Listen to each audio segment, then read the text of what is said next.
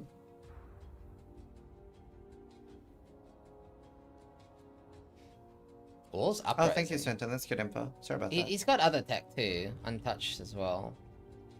The belt can spawn on marks? No. Only drops from the from the bosses. What is the lighter meaning? We're seeing a lot of bossers have a lighter meaning. Yeah, it's because it scales energy shield really well. Like this light of meaning is Ruse almost Act 9. Oh yeah, I'd love to see that. Just want to take a real quick look. He doesn't have DPS in here though. God damn it! I know why. I get it. Shit. Ah man, I want to see the deeps though. Many. Probably 100 mil. Ben rip? No, Ben didn't rip. We can have Ben on the screen. We do like to not just have just Ben's POV. We do like to check out, you know, other contestants. Because remember, there's multiple races happening for each class. So Yeah. while Ben is obviously a very spicy POV, we do like to check in on everybody, see how everyone's doing. Yeah, and it's like, in my opinion, like, the two most exciting things in the Gauntlet is watching people do the campaign and then watching people do bossing. But I am very happy, and hopefully you guys in the audience are too. I way prefer these like easy maps than watching people like fall over to random mobs that are just super RNG and kind of bullshit. So obviously it does make the mapping a little bit more boring. But I think like the worst gauntlets was like the one where I saw IMXL died to a random stone golem just going like doomp and XL died, and I was like, okay, that sucked. That really sucked. Oh, you want signed merch. It's harder than it sounds though, right? It is very hard. We have to manually send it out. Merch in general is really hard. Yeah, I can tell you, I run nothing on the same level of logistics as what Ziz does. I just run my own little like chat SF here and there, and even just that is a lot of work to the point where I'm like, do I really want to do another one? So I can't imagine doing that 100x. Yeah, you made it. You did the reverse colored desk mat. Say a huge thank you to the guy at Epic Desk. Yeah, I actually have it right here.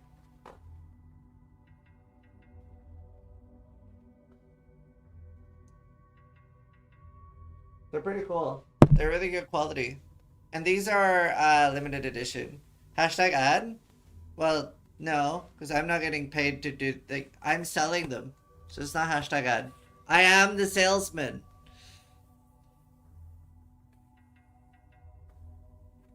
No color? We have several. We can play a desk mat ad. We also have t-shirts, which me and Steel are wearing right now. You don't get to buy the ones we're wearing. Oh my god. We should do that. Like $400 for like the Gauntlet t-shirts that we wear, so they're like covered in steel and. I already said Minnie can have this one. Oh, okay, that's fair. Is she paying for it? No. Displate, see that yet? Yeah, do too. Enjoy chat. Enjoy. I don't know how they commercial. turned out.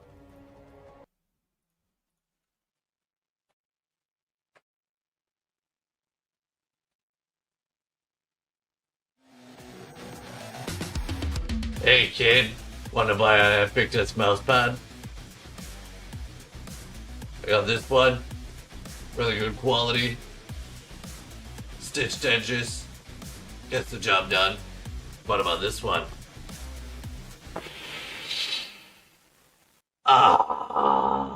Support the Gauntlet today. Buy an Epic Desk. Nice. What the fuck? I haven't seen this before. I didn't know he went with that take. I do like 10 different takes, and I was like, you can use some of that, right? He was like, oh, I got you. Don't sniff me. This guy. I love your cringe ads. The thing is, like, so people always ask me like what I would like to do if I wasn't doing being a streamer, and I would either do like acting, virology, or advertisement. It'd be like my 3 other things that I'd like to do. I think so many ads are so boring and bad, so I really appreciate when I see good ads. I think making things human has a lot of value. I think it's more fun. I think there is such a thing as too much production value. I cannot believe he is married. Not only is he married, I believe Helena helps with the ads sometimes. Yeah, she does. So She even comes up with ideas for them. yeah. You know, it's really funny actually. So I've actually had the pleasure of staying in Ziz's house for a little bit. It's real funny because he has like costumes, so it looks real like kinky at his house. Because he's got all these different like cloaks and props and stuff. So it looks like he's extra kinky. Looks like. Looks like. I mean, hey.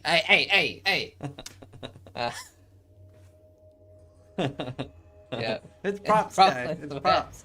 It's really cool because I've started like winning several like cosplay related things. So I'm saying like and like I have the Last Epoch helmet from designing that, and then I won the Night Rain sponsored tournament. It's like so Night Rain sponsored me for like a tournament, and I really like competing even when it's just like as long as there's a prize, like anything cool, I will like actually put effort in. So like me and Josh Triphase, I can't remember the other guy because he was like a guy I wasn't familiar with, but I convinced them all like let's actually practice for this, and the other team didn't, so we dunked on them, and then we won. So that was really cool.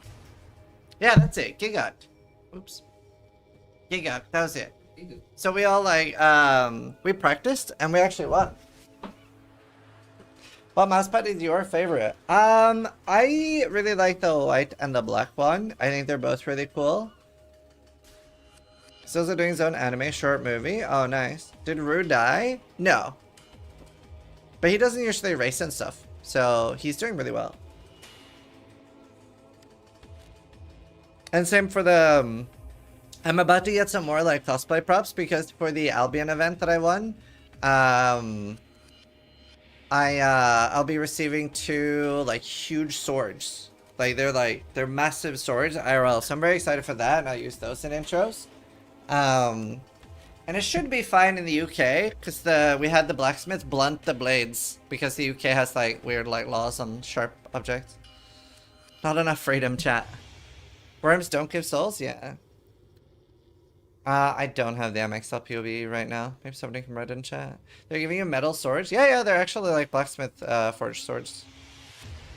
The gamble vendor is carrying so hard this Gauntlet? Yeah, it's super good.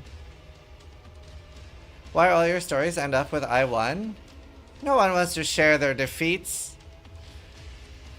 I love Unguarded. But Aloy sends for those swords. 2 Ben POVs? Oh, it's just faces looking at him. But it's really cool that we see like other game streamers coming in. Like Magpie, she's a Tarkov streamer, so she's doing well in the Gauntlet. And Derek's not online right now, but Derek, a friend I made on Albion, is playing Path of Exile for the first time. So the Gauntlet is his first interaction with Path of Exile. He is in Act 4. He's level 48. I don't know if you kept watching last night, Simone, but like, did he kill Piety? Have I been playing any of the EFT hardcore wire? No, I've been extremely addicted to Albion. Yeah, Derek's ahead of you in the Gauntlet. Yeah, Yeah. I knew. No, you don't know what level I am. I do. For a Turco player, Gauntlet probably feels like a breeze. Could make it a 9-1, yeah. No, I haven't played Tarkov this season, just way too addicted to Albion. I do want to at some point. There's a lot of things I want to play. Well, I do really love seeing new players try the Gauntlet. It is fascinating to see the habits they have. Like, not showing life, for example. Yeah, that's crazy. And default attack when left click is another classic one. Yeah. Also not running Quicksilver. I know you advised them. And not instant plus. No. Non-instant, that's another one, so...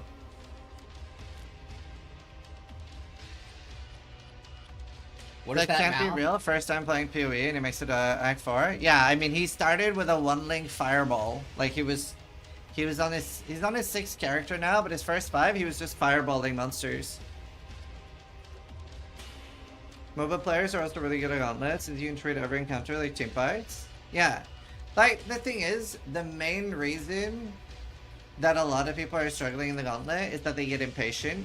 What has happened to a lot of people, and I know a lot of people in chat admitted to this, was that they would be getting like bored or like feeling like they're wasting time farming one zone and feeling like they have to progress. Yeah, Lance, for example, is a good take on what you probably should do. He actually was getting something like 500 life per act.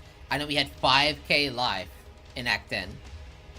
So he really took his time, made sure he had really good gear, and honestly, he actually genuinely, this is not a meme, had an easier time playing Power Siphon Totems than the Slammers did. Because he was doing it in maybe 2-3 times the time. Which is fine, because one, he's not competing with the commanders, and two, he's alive. And that's what, you know, that's all you need to be. Just be alive, do bosses, easy. I'm gonna make the flush bounties now, so you just keep yapping if that's okay. Yeah, no worries. So obviously, we are waiting for Rue to get into that Act 9 boss. I saw his chat, it was shouting up the cast. We are waiting for that juicy Act 9 content. I would say Act 9 personally is my favorite boss to watch, people try. Even players like Ben and Exile, I know have to sometimes do the Walk of Shame, because it's so rippy that, you know, you can die by just doing a single misstep. If you don't know, the Act 9 boss actually has Maven abilities in it. Things like the puddles, the brain, and it just provides such a... It's just such a clusterfuck in such a small arena that doesn't reset, so it becomes really, really, really tricky if you have low damage. Which is what Ziz was basically pointing out, that it's recommended to actually get damage so that you don't have to deal with it as much. The longer the fight goes, the more rippy it becomes, like exponentially, especially in those enraged style encounters like Act 9 with the puddles. So a build that, for example, the Slammers, they just walk up to the boss and practically one-shot it, and it's still rippy even for them. Basically walking up to the boss and almost one-shotting it, they still nearly die. So if you have to do an extended boss fight, maybe like 4 or 5 minutes, multiple portals, it actually gets more and more and more difficult. Yeah. What kind of build was Misc by going for? Looks like she's playing Concoction, which is one of the top 3 Gauntlet campaign skills we've seen so far. So there's 2 Concoction skills, Explosive and Poison, and they're both really strong. Obviously different builds overall, but similar playstyle, similar scaling. They scale without a weapon, which removes a massive RNG part of the Gauntlet. You don't need to like get the big axe that the Slammers need to do, as we saw with Ben, Exile, etc. They were all gambling for axes, and they basically couldn't progress without an axe. We actually saw Echo Dua, who was actually rank 1 even at one point, ahead of Ben. But he actually stopped progressing in order to farm a new weapon. Because obviously you don't have damage if you don't have a good weapon, so... Like I said, damage is defense, and taking the time, like Ziz said, to get better damage is very important. Do we have those flash bounties prepped? Yeah, I'm just seeing... I don't know if Vero should be awake. No worries. I'll let you keep sorting that out. Obviously, those flash bounties will be going live shortly. Maybe not on the dot, we'll have to see. But very shortly, in a few minutes. Did I hear flash bounties? Yep. So feel free to let contestants know. Like maybe you've got Ben's stream open, Rue's stream, who knows. We do try to have the bounties maybe not be just bossing bounties this early. I'm actually not sure what they are. This probably knows now. Yeah, so I figured we'll do some today and we'll do some tomorrow as well. Okay. So basically the flash bounties, me and Steel, we're going to be doing a Supervive sponsor after the cast today. And they're actually giving an extra 2,000 for flash bounties. So we're going to be doing some flash bounties with that, so that'd be really cool. And we've played that previously. Yeah. We'll be doing that at like 7 or 7:30 later today. So the flash bounties are basically bounties that the contestants haven't prepared for, right? So they don't know what they are. I don't even know what they are yet. And it's basically just to, you know, throw a wrench into the contestants' plans, maybe see if some of them go for it. Yeah, and sometimes we force Ubers with them. It's very early, so I've gone for some bounties that I think are interesting early on. As soon as Madiki gives a go ahead that they don't seem dumb as fuck, we'll, and that my wording seems good. Yeah. How much DPS should you be fishing for on your axe? Depends where in the campaign or progression you are. I would say endgame, you're looking for about 800. You can get a lot more. You can go all the way up to like 1100 reasonably, but 800 is more than enough to do everything the contestants need. Yeah. We might see some people go for bigger axes if they're sticking with slams. Like, I do personally think slams are a poor choice to kill the Ubers on, but maybe people like Business could go for a big weapon. Khan might choose to go for a big weapon. Soul, yeah. If I get 95 but I die, am I still eligible for the draw? Absolutely. And if you, let's say that you get 95 and you're like, you know what, I don't know if I want to go for bounties, I just want to go for the raffle, you could make a new character, use that same gear, and get 95 again to double your chances. Yeah, I wouldn't say it's necessarily worth it, but hey, we have seen people literally make multiple 95s hoping to get that Starforge PC draw. Is that... No, it's not a Starforge PC draw, it's a graphics card. Graphics Starforge card, PC is graphics for card. the bounty, Thank you, for the thank Merc bounty. Yeah, but obviously you can enter those raffles multiple times with multiple characters. Yep. But again, don't know. I wouldn't feel entitled to the graphics card just because you have like 5 level 95s. No one that has done that has won one so far. Yeah. Because there's so many people. I'm just waiting for the okay for the flash bounties here, but let's do a quick ad for Bootdev, which is a huge sponsor for the Gauntlet, and it's their first time joining, and probably a lot of people in chat know about Bootdev and are using it. Let's do the third commercial. Huge thank you to Bootdev for joining us and sponsoring the Gauntlet. Thank you so much for Boot.dev for sponsoring the Gauntlet. There's a bounty for who can have the largest amount of unique boot collection by the end of the event. Make sure you check it out. And check the bounty board for multiple awesome other bounties provided by Boot.dev to make the Gauntlet an even bigger event. Boot.dev is a programming learning platform that gamifies your experience with many features, and has a very generous money-back policy if you don't enjoy the product. Click the link in chat and use code Zizarin to get 25% off your first Boot.dev payment. Alright. Nice. Thank you, Breed.dev. Thank you. So it's supposed to get new sponsors, and obviously we have some returning ones too. So, very cool. How many people are on average above level 95 at the end of the end? I thought it was over 2,000 people last time, but I think I was wrong. You didn't get a link to the PlayStation ladder? I did have it up a while ago. Alright. Hear ye! Hear ye! The third day flash bounties are about to be announced. Day 3 flash bounties are... Wait, do you want me to, like, prepare this in advance? Like, should I copy-paste the text or something? Matic, you can copy-paste the text into chat. Okay, alright. Let's go. Is the flask one about from anyone in particular? Matic? The flask one? It's from Wimpy. Okay. Wimpy has made a bounty called Check Your Filters. First player to provide proof that they have every single basic utility flask, uncorrupted, 0 quality, and normal rarity will win $100. You need a Quicksilver, a Bismuth, an Amethyst, a Ruby, Sapphire Flask, Topaz Flask, Aquamarine Flask, Basalt Flask, Corundum Flask, Diamond Flask, Gold Flask, Granite, Iron, Jade, Quartz, Silver, Stibnite, and Sulfur. First person to submit proof of this in the Gauntlet gets $100. Yep. So check your filters. Obviously, you might not have some of those. I don't even know what half of those do because I only pick up like 3 of them. Do you know that Aquamarine was actually competitive for bossing in one patch? I think you remember something about avoiding damage? No, it was for when we were all playing like 20k ES ED builds that had very low damage, and it couldn't deal with the ads from the Shaper. And Embu was like, why don't we use Aquamarine to slow them down so we can kite them easier while they're dying? It worked really well. More you know, chat. Yep. So that is the first bounty. We have a second one. Fastest Merveil by 7 p.m. UK time. New characters must have Merveil in the name. Write age to prove that it is a new character. You are not allowed to use mercenaries. There are no other rules, so you can use your stash. So if you've got a gold rim, you're in a really good position for this. Go, go, go, go, go, go. And you will win $400.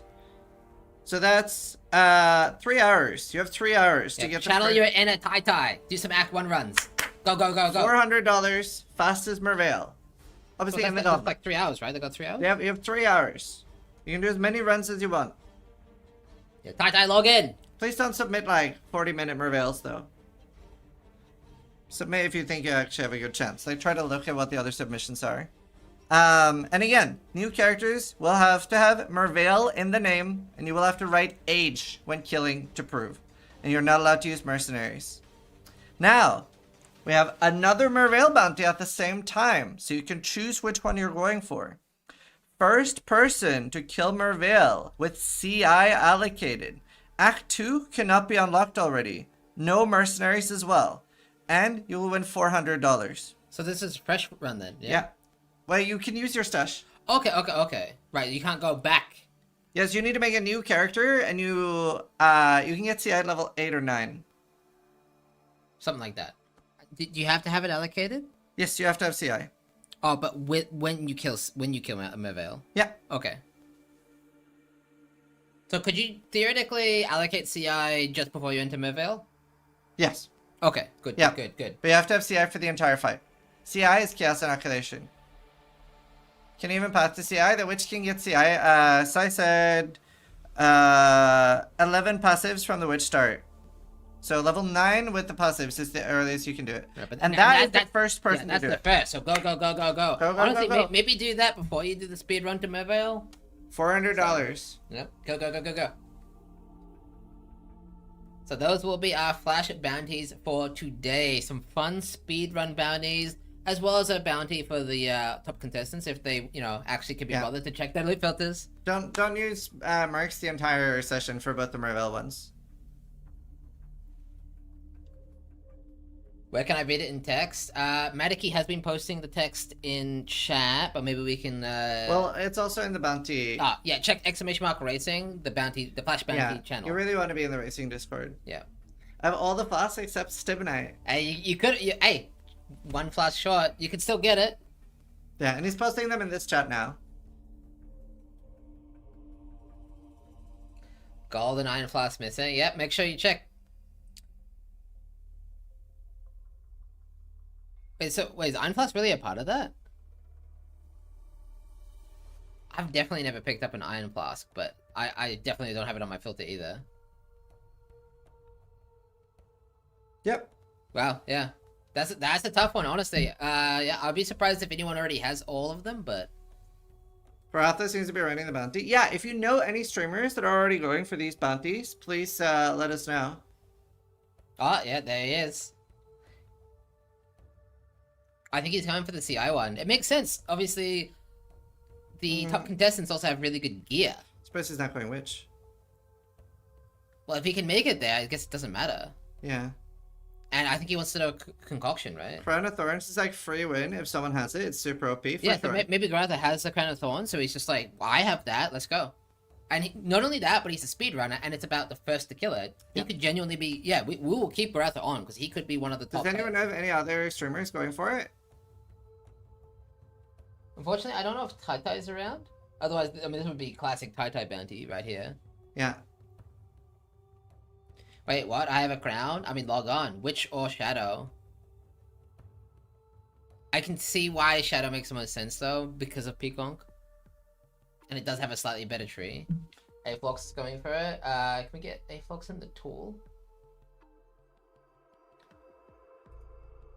That's cool, though. Yeah. So if someone's already on around now, he won. Well, you can't have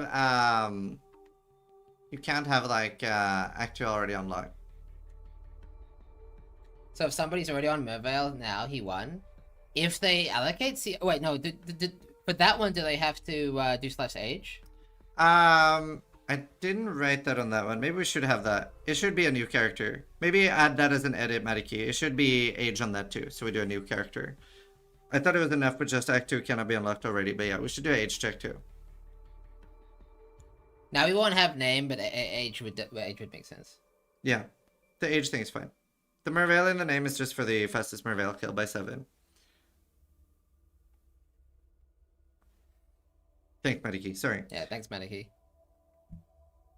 We did. I was reading Rouge chat just on the side. I believe he's stalling Act 9 to get Pyroclast mines. The old one. That's smart. Yeah. He'll like do crazy. I think he's already doing the mercenary build from the looks of it. Yeah, so he's doing normal M. Yeah. Just trying to get it, see if he can get a cheeky Pyroclast mine. How do you measure faster skill? Good question. Just /play it. Just /play it. There you go. It's a flash bounty, correct. So flash bounties are bounties that we announce in the middle of Gauntlet, so contestants can't pre-plan for them. Just add a thing to the second Merveil one with like /age to prove that it's a new character. I think that's a condition in the first Merveil one, right? Yeah. So you can probably just copy paste that, like part of it. Yeah. Yeah. What else he said? Yeah. Yeah, Garotha has Chronothorns. Yeah, no wonder he's going for it. He's got twink gear. He's comfortable on Shadow. Shadow can make it to CI in time. So... Now, an interesting thing about bounties is that it's actually about first to submit as well, because there's so many streamers, so many non-streamers, and we don't have like actual in-game tracking rules. So we've actually had several times where a bounty has been done by somebody else that wasn't the first, but they were the first to submit, and that's obviously what we have to go by, right? So. Doesn't have Wanderlust? No, that would have been huge for CI. Honestly, that would have been a big one. Yeah. I would try to get Wanderlust if you have it as well randomly. Magpie going towards Act 2 boss. This is a spicy one. Karotha's full on panic. Yeah, he's like buying stuff. It's a lot of gold. That'll help. To be fair, over preparing like this might cost you the race if somebody else is just going for it. I have faith in Garotha. Garotha is one of the fastest players I know. He used to, back in the day, he was one of the only contestants to get every single academy. Yeah, rank 1 in every class, which is... Yeah, it was end of the season rank 1 in every class. Which is insane. Bless you.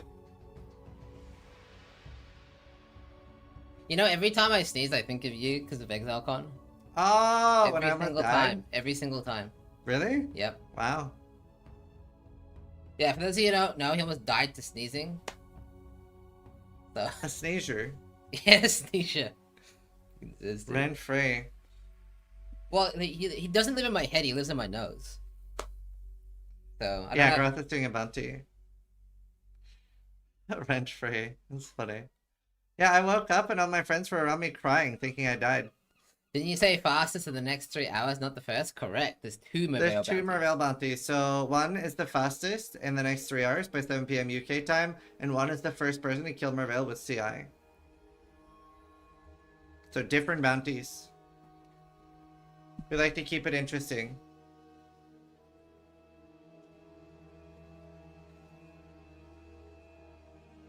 Rue is a cat. Yeah. Are they climbing both? Maybe. It's in the PoE Racing Discord. Yeah. So you can do Exclamation Point Racing. So it looks like Ben's still just farming, chipping away at his gear. Lots of harvest farming, as you would expect. I'm assuming Exile's still doing abyss farming. Yep, there you go, abyss farming. There is I do wonder why Exile's prioritizing abyss so much more. Does that mean he's ahead in terms of like progression? If he's maybe. I wonder what his strategy is. It'll be very interesting to see. Exile's farming and fusings.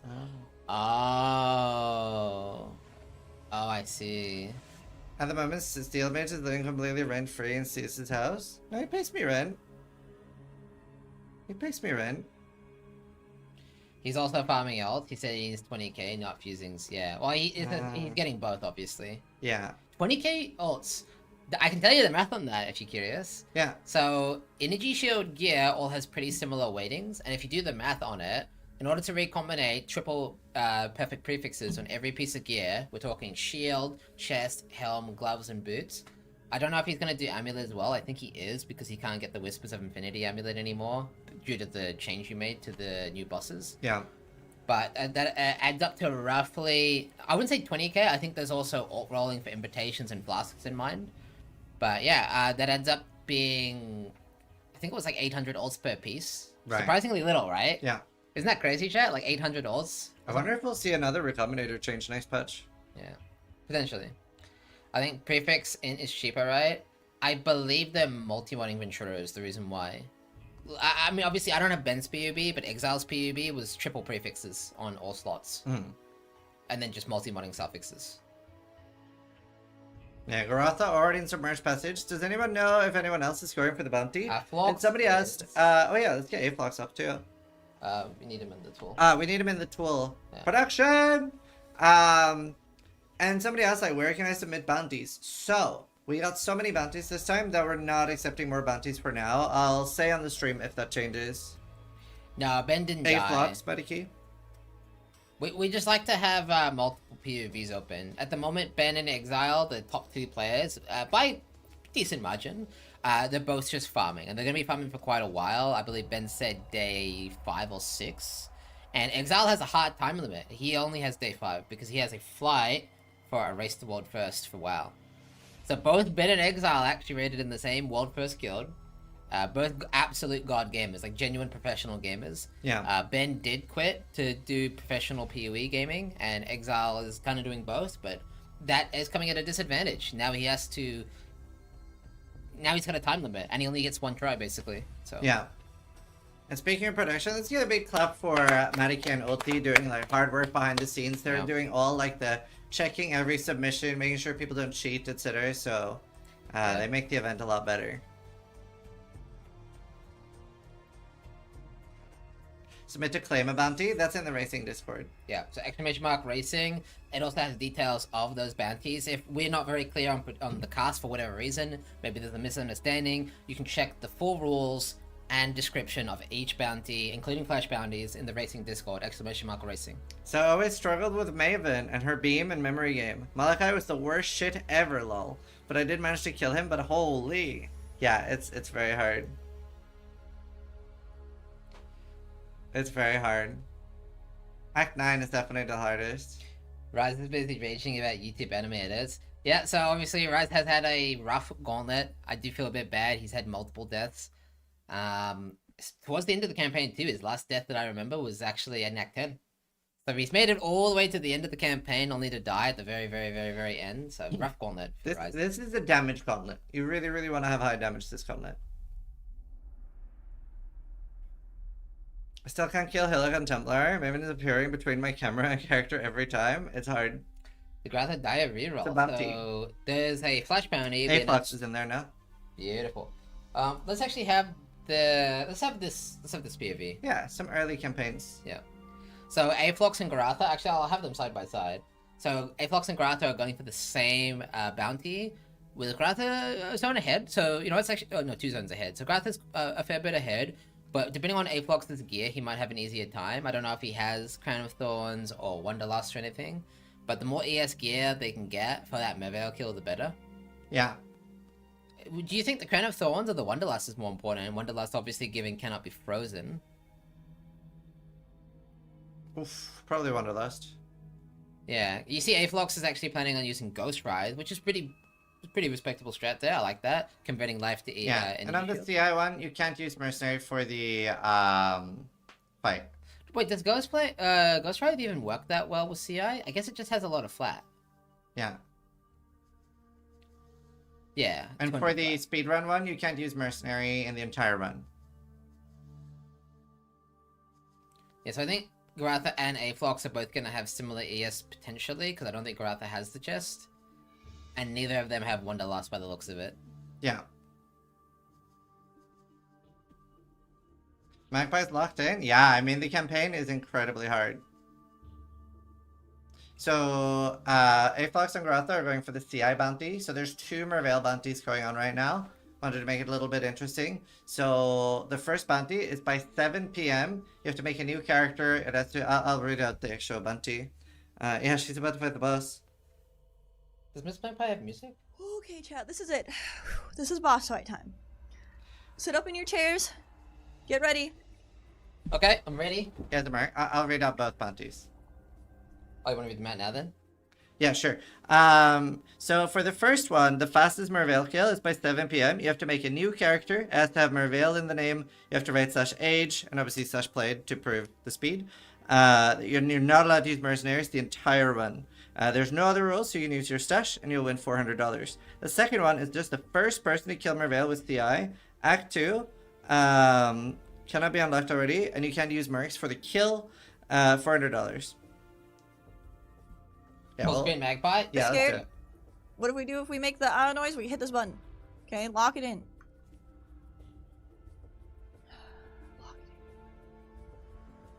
Alright, here we go. Here we go. Pay attention to the hot one in the bottom left. Yeah, escape. Okay, we gotta hit the escape. Scary. We get scared. If it's scary, we'll hit escape. Yep. That's hardcore PvP right there. Here we go. She got this. She's a Tarkov player. Look at the heart rate. We got this, Alright, we it's got a this. deep Make breaths. sure I use my It's going wither down. eyes. Oh, it's going My back up. wither eye can't dash. Okay. Oh, it's going back up. Oh no. Oh no, it's over 100. Deep breaths. Doesn't he like smash the ground when he comes in the first time? Not Sometimes. necessarily. This is full on rip. I don't know her lightning res. That's the thing I'd be most worried about.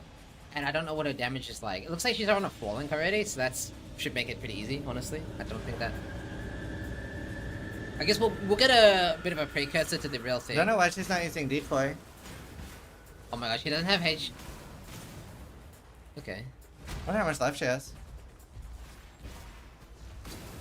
Decent damage. The pulse is rising already. 1, 2, 3. 124. Can't access decoy. She could meal for it, but I guess that's a bit tedious. Highest pulse I've had while playing PoE is 169. No hammer time, please. Leave me alone.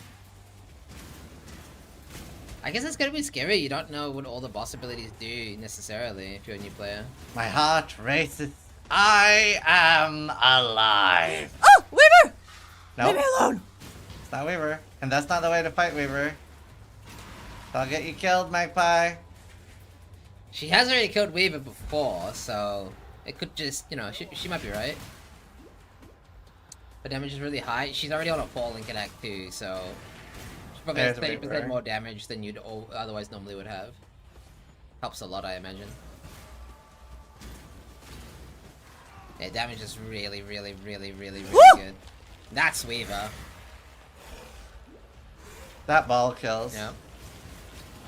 She's staying far away, which is the deadliest thing you can do to Weaver. I mean, her damage is so high, though. Weaver's almost already dead. Oh Nice. God, Weaver! The fuck is this boss? So in the Gauntlet, Why am I so Miz frozen? introduced a Gauntlet. So every end of act boss has not every unique, but almost every unique in the act.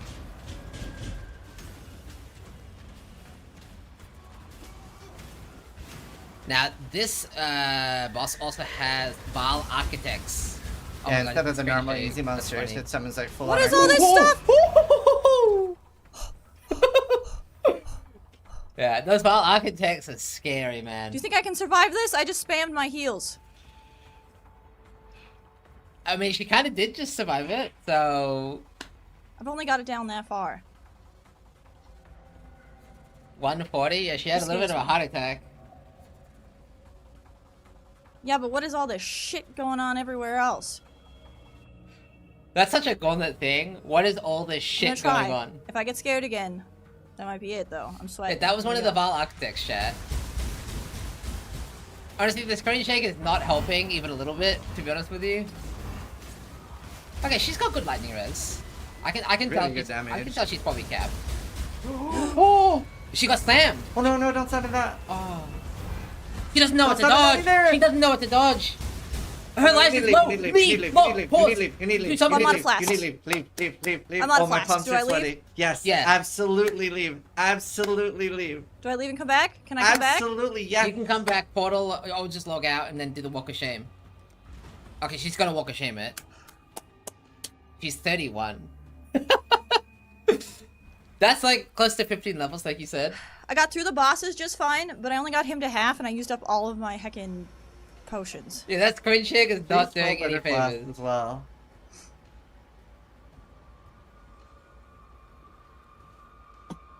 Woo. That was sweaty. I was sweating. Let's see. She knows the zone despawn in 6 minutes, right? Well, she has 1,000 life, by the way. 500 per act. Alright, we'll come back to Magpie when she does the walk of shame. It will take her a bit to get back in there. Someone should tell her the zone resets. This is PoE 1. Looks like Garatha is actually ahead of A-Flock, so he will get the first attempt, but he hasn't got much energy shield. He hasn't actually put the Crown of Thorns on. He took it off. Yeah. So he will have to spec CI. It looks like he's actually trying to level to actually get CI allocated. I guess that's one of the disadvantages of Shadow. It might be one level higher required. And Aflox is doing Ship Graveyard. Well, they need the points, right, to actually allocate CI. I think they're both struggling with the same thing. Is that purple shit chaos damage from Architect? Correct. So, those incursion unique bosses have abilities, right? Yeah. And they get scaled with Gauntlet modifiers too. So they have multi-proj, extra pen, everything. Looks like Grass is going to do the CI swap now. So he is about maybe a minute and a half, 2 minutes, about 2 minutes ahead of Aflox. Alright, he's eating those regrets. I wouldn't do that. I would use gold. It's practically free. That was Yeah. a bit of a misplay, but I guess he's panicking because he knows Aflox is only a couple minutes He's behind. on his tail. Yeah. Come on, Garatha. Yeah. Well, his entire passive tree is deleted now to get CI. Not enough decks. Yeah, this will be really interesting. So he hasn't really gotten much squishier, but the downside of CI is now every hit's going to stun and freeze him. I don't know how he's going to handle that. Like, he's just going to have to rely on flasks, I think. Oh, he's trying to find a dex node. Well, he doesn't have one. Oh, he's panicking. Just buy a career ward. Oh no. And during that, oh look, Aflox is just gunning for it, and he has 600 ES already. Although that will go down because Ghost Ride doesn't work with. Well, maybe it does. Maybe it's just after the calculation. I'll have to find out. We'll see. We'll see. Yeah, the Merc's not allowed during Merveil. On this run. On the other Merveil one, it's not allowed during the entire Yeah, so run. Aflox better. Someone better tell him to disable that Merc. He's gonna have to take it off in a minute here. Aflox is kind of more prepared. I have to say, Garath is taking too much time to prepare. He got there first, but I think he's actually going to fall behind. That's devastating. Now he's really panicking as well. Holy. He's using Chaos Orbs too. He's panicking hard, man. So what are they doing? But he can't get Dex on a belt. He's trying to roll Dex, but Dex doesn't roll naturally on a belt. Or is it Int? It's Int that doesn't roll naturally. No, Dex doesn't, right? Does it? It's in, yeah.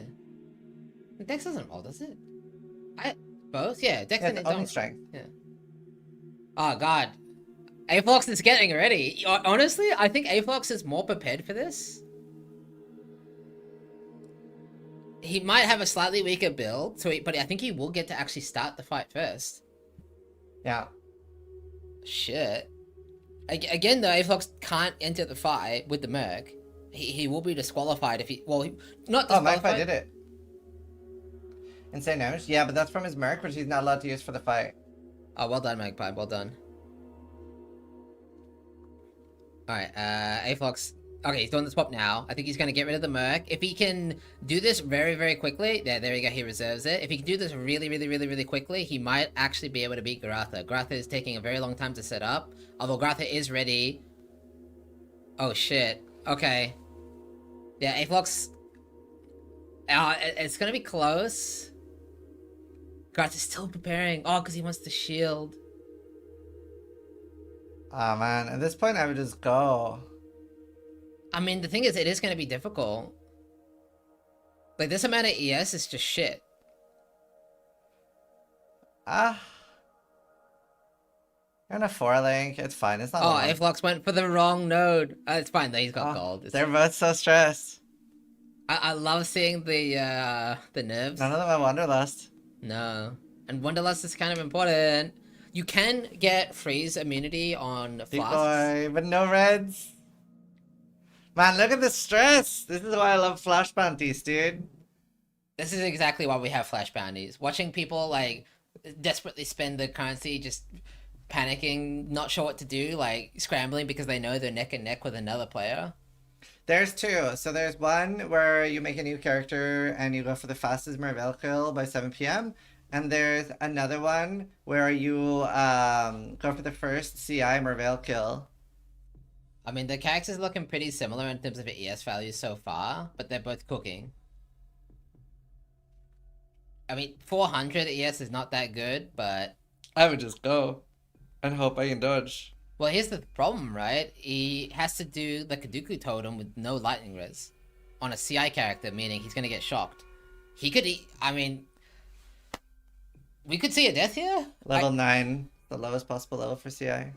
Yeah, it looks like Garatha is. He's had extra time to prepare, and you can see it's kind of panning out. His flasks are better set up. Flask with less duration. Oh god. Yeah, he's all rolling it. 3 mana flasks. Wait, why is he entering from there? He accidentally reset. He had to log on a different character. Oh, he has to do the Walk of Shame. That's gonna cost him a lot of time. That And literally. Garatha's going in. Wow, he would have entered. That actually is gonna cost him. That could potentially cost him the race.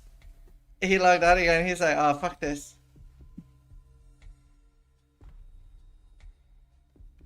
Chair Fury, not everybody has it. But Garatha could die here. Therapeutics also got a level requirement, I believe. I can see if Garatha's got music. Now remember, this is only streamers. Like, there could be non-streamers that have already done it. Alright. And Garatha only has 1 mana flask. Yeah, he has life flask still. He's actually, you saw he's actually using his life flask too. Obviously, he's CI, so life flask won't work anymore. Although maybe can you get immunity to chill on a life flask? I guess you can. Yeah. Maybe that's what he did. I wasn't able to see. That was a size idea that I just saw in chat, and I was like, oh, that's a good one. It works for his peak. Oh. Hey, you were saying about Kaduku. Yeah, so obviously they're gonna over prepare with oh, no. cold res. Oh but no. Oh no. Go decoy. I don't know if either of them have prepared enough for this. I'm gonna be honest with you. This is terrifying. I mean, Garatha obviously has a lot of damage. He's on a 4-link. He's able to Binding Orb to run the 4-link there. They're both dead. I'm probably willing to bet against them here. Not gonna lie. I think Garatha has it.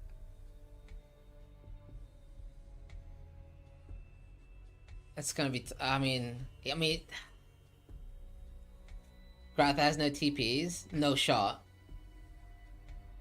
He didn't bring TPs with him. Oh no. Actually, I can't. That's so funny. Get that decoy down. Does he get frozen by any cold damage here, or does he have a source of immunity?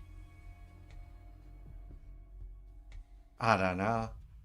Oh no. Oh, no. no. Oh no. It's such a rough fight as he has. Oh, it's regening. Good dodge. I mean, he's got damage. Oh my god. He might be able to do it. He does also have to submit first. I don't think that'll be a problem. Like, I think he's very familiar with the Gauntlet rules, so he'll know how to submit with highlights and stuff. Yeah. Oh. My god. I believe in Garatha.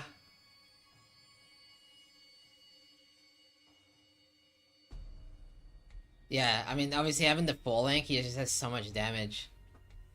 Alright, all I have to do now is submit before anyone else does. That was beautiful. That was so exciting. Yeah. I wonder if it would have been closer if Aflox didn't fuck up with the portals there. Character was created 26 minutes ago, played 25 minutes, full submission. Yeah. Nice. Yeah, That was a fun bandy. That was.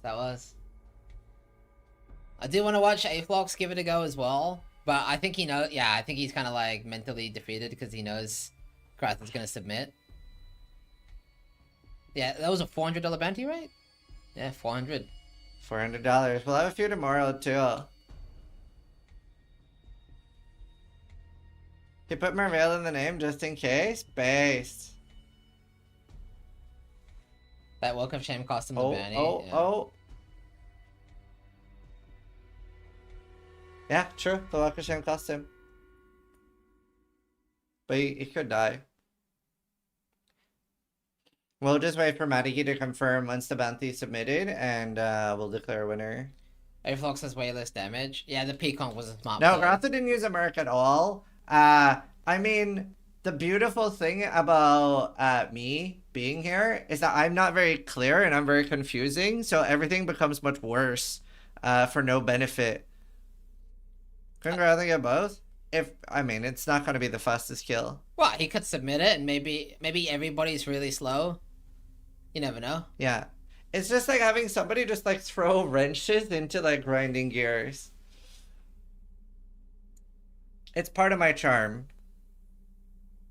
He's fighting Brutus and Fairgrooves. Yeah, he definitely has the weaker build. The Peacock was clever by Garatha, actually. Yeah. What's best maps to run?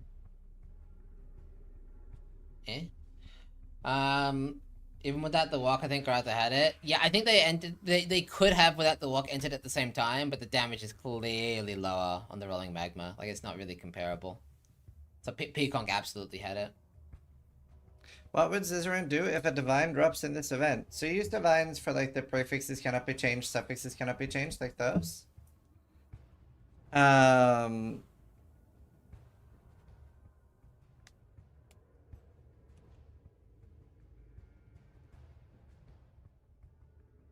Let's see. Cool. Just about sponsor later. Beautiful. Yeah. So me and Steel are doing a sponsor for Supervive later today after the Gauntlet cast, and then that's like we added an extra $2,000 for bounties with that. Yeah, it's so cool to see all the sponsors joining the Gauntlet. It's grown and grown and grown over the years to the point where we don't even really have to like put our own money in anymore. Yeah. You know? The Gauntlet funded by the Gauntlet community and sponsors. Very cool. It was really, really rough until Shopify got involved. I was negative $40,000 on events until Shopify got involved. Yeah. Sponsors and a cat. Yeah, Rue is technically. I mean, he's kind of a sponsor of the Gauntlet. He's one of the bigger ones, so thank you again to Rue. Cat W. Rue, to my favorite sponsor. Can we give some shout out? Rue's awesome. Can't believe a cat sponsored the event. Meow meow meow. We should buy him cat treats. Good kitty. Good kitty. Soft kitty. Yeah, I mean, A Fox is still fighting. He just wants to do it at this point. Yeah. Or maybe he's hoping Garatha fucked up somehow. Yeah. Did Garatha fully submit yet? Yeah, maybe Garatha's just like, oh, I did it live on the cast, that counts. But no, you actually do have to submit it to make it fair. Yeah, because we don't want streamers to have an advantage. So you don't have to record, you don't have to live stream it. You just have to record and submit it. Submit it and confirm. Nice. Well, congratulations to Garatha picking up $400. That's nice. We don't really need to watch vlogs anymore, but I'm kind of curious now at this point to see if he can do it. Yeah. I also need to pee so bad, but I really want to see. It's a 5-minute video. How do you submit though? In the Discord. You can like upload it and submit. Most people upload to YouTube. You don't need to be a streamer to have a YouTube channel. He clapped and gave up. That's fair. A Fox is based. Been a super fun Gauntlet to watch so far. Yeah, I mean, our main goal is to keep them like interesting and different to watch. And obviously, Nani and GGD are able to like they always add some. Ooh, IMXL just got a Valdo's puzzle books. They always like are able to add some extra stuff. It was cool because like the way it started was just with private league modifiers, so like very, very little different. What if somebody does it faster by 7 PM UK? So there's 2 bounties for Mervale. Yeah. Yeah, A-Vlog's defeated. 07. Was not able to beat Garatha. Worth a try. What a fun bounty. Yeah, I saw Sai suggested in chat, and I was like, I don't do that. Are you not playing your own Gauntlet? So I will be. I will be. But right now, because the first cast starts and goes until 6 AM, and the next one's, like, the next cast starts at 5 PM the next day, like, the first 3 days, all we're doing is, like, casting and then sleeping, basically.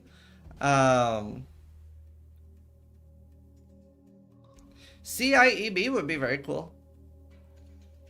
Bit psychotic, don't you think? So no hit Mervale. Yeah. I might do that tomorrow. What, is it even possible? Yeah. I guess if you like do enough damage to just one-shot everything. Yeah. It's not impossible. You have some guest casters as well. Well, we do the cast live in person. Yeah, so... like he's right next to me. Yeah, so we'd have to fly people out to do that. Yeah, but Whenever Steel decides that he wants to play in a Gauntlet, I will get either like Ventura or Business or Rise to fly over and cast with one of them. What do you think will be the fastest Merveil? 7 minutes? Oh my god, yeah, I forgot we do it that fast, don't we? Yeah. Maybe not 7. 7 is pretty insane, but 12? Yeah, maybe 7's too fast. yeah, 7 is like literally like level 4 Merveil. 9 to 10. Ventura, would you fly out to cast? Obviously, we pay you.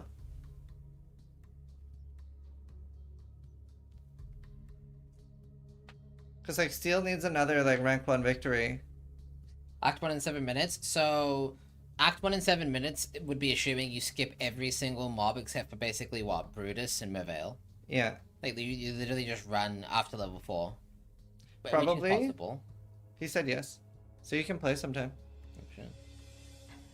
I have to kill all those bosses, so 7 is too quick. That's true, you have the Gauntlet, so maybe 8 minutes. But I don't even think 8 minutes is, 8 minutes is maybe the theoretical possible limit, but closer to 10 might be more realistic. Karn always looks like so unaffected by sleep compared to me. He looks so refreshed.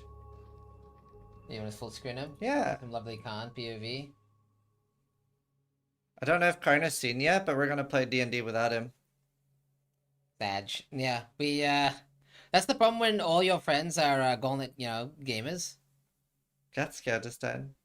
Rip. Come on, Exaltador. We love Karn though. Who's the DM? My neighbor, Shane. Alright, Tink. No Tink. My ting. Rip. Unlucky. I need to pee. Unlucky. Obviously, we do see a lot of players going for betrayal farming because they are going for Veiled Orbs. I don't know why though. Yo, chat. Yo, real quick. What's the deal with the Veiled Orbs? I mean, using a Veiled Chaos Orb, we can break the prefixes in fill. Because, like, when I was looking at the POB, I don't know what they would use a Veiled Exalt for. For the weapon? Well, I get why Khan might be going for it, but... Axe? Yeah, maybe. Ben said Betrayal is mainly for X. I understand that, but what's the X for?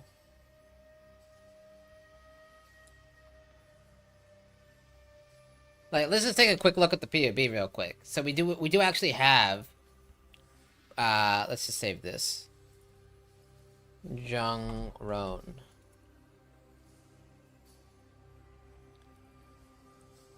So, multi-mod. So no Veiled Exalt, no Veiled Exalt, no Veiled Exalt, no Veiled Exalt, no Veiled Exalt, no Veiled Exalt, no Veiled Exalt. I guess maybe here? I don't see a Veiled Exalt mod though.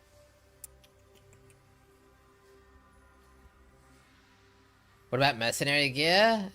Possible, but unlikely, I would say. Are you guys still under the impression they're slamming bosses? Yeah, I hope chat is under the...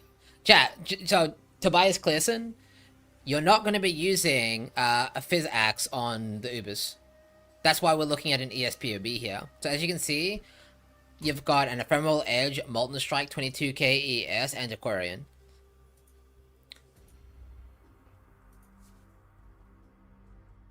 Honestly, maybe it's like a distraction, the Veiled Exalt, because I don't know what you would use the Veiled Exalt for. You gotta tell Khan that? Well, I think Khan will slam the bosses, but I think that's a mistake.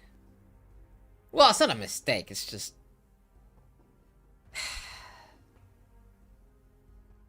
Khan's gonna have to do his weird shit with his amulet again if he does that.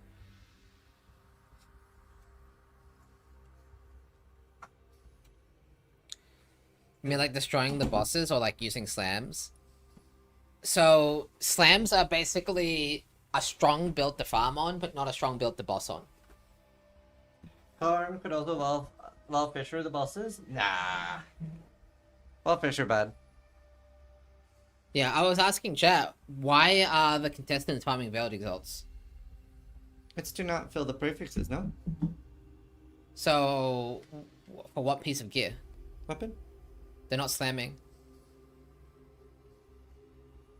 And Ben already has his axe. Because he did your tech. You watched him do it. True. Gloves. Facebreaker Rallying Cry Mark is literally infinite FPS for the investment. Yeah. Yeah, Facebreaker Rallying Cry is very strong. Just gotta be tanky enough. Yeah, and I mean, they are hoping for things like Mage Blood and stuff. We have had one Gauntlet where a racer got a Mage Blood. Didn't win, but did happen. How do I deal with mana? Ancestor Commander. Yeah, just spam Mana Flask and you can get physical damage leashed as mana on a jewel or on an axe. But it's gonna be doing a secret build soon. Boots. Has he actually hit ES gear already, or? Last Gauntlet had a Mage Blood and Alec had a Mirror. True. Alex had a Mage Blood? No, Winter had a Mage Blood. Yeah. I don't think Alex had one. I think he did. He was playing Archmage or something, wasn't he? Did he? Pretty sure I'm pretty sure like there was at least. Alex had 3 flask. Yeah. I don't remember that. Ritual? That's crazy. We convinced Karatha to do 3rd bounty content. Oh, nice. Does anyone else know if anyone's going for the Merveil speedrun? Yeah, it looks like he's prepping. Prepping now. He's a prepper. Yeah, we saw Ben get the EE. Apparently it's 2 even. So. I'm Exile has a Progenesis map. Yeah, we never saw the clip though, did But Progenesis is... I mean, well, Progenesis is God tier, but he's playing an ES build. yeah, I was gonna say. So. Be a life build for that. It's a very easy Progenesis, yeah. So normally that is beyond lucky. That is like Mage Blood tier drop.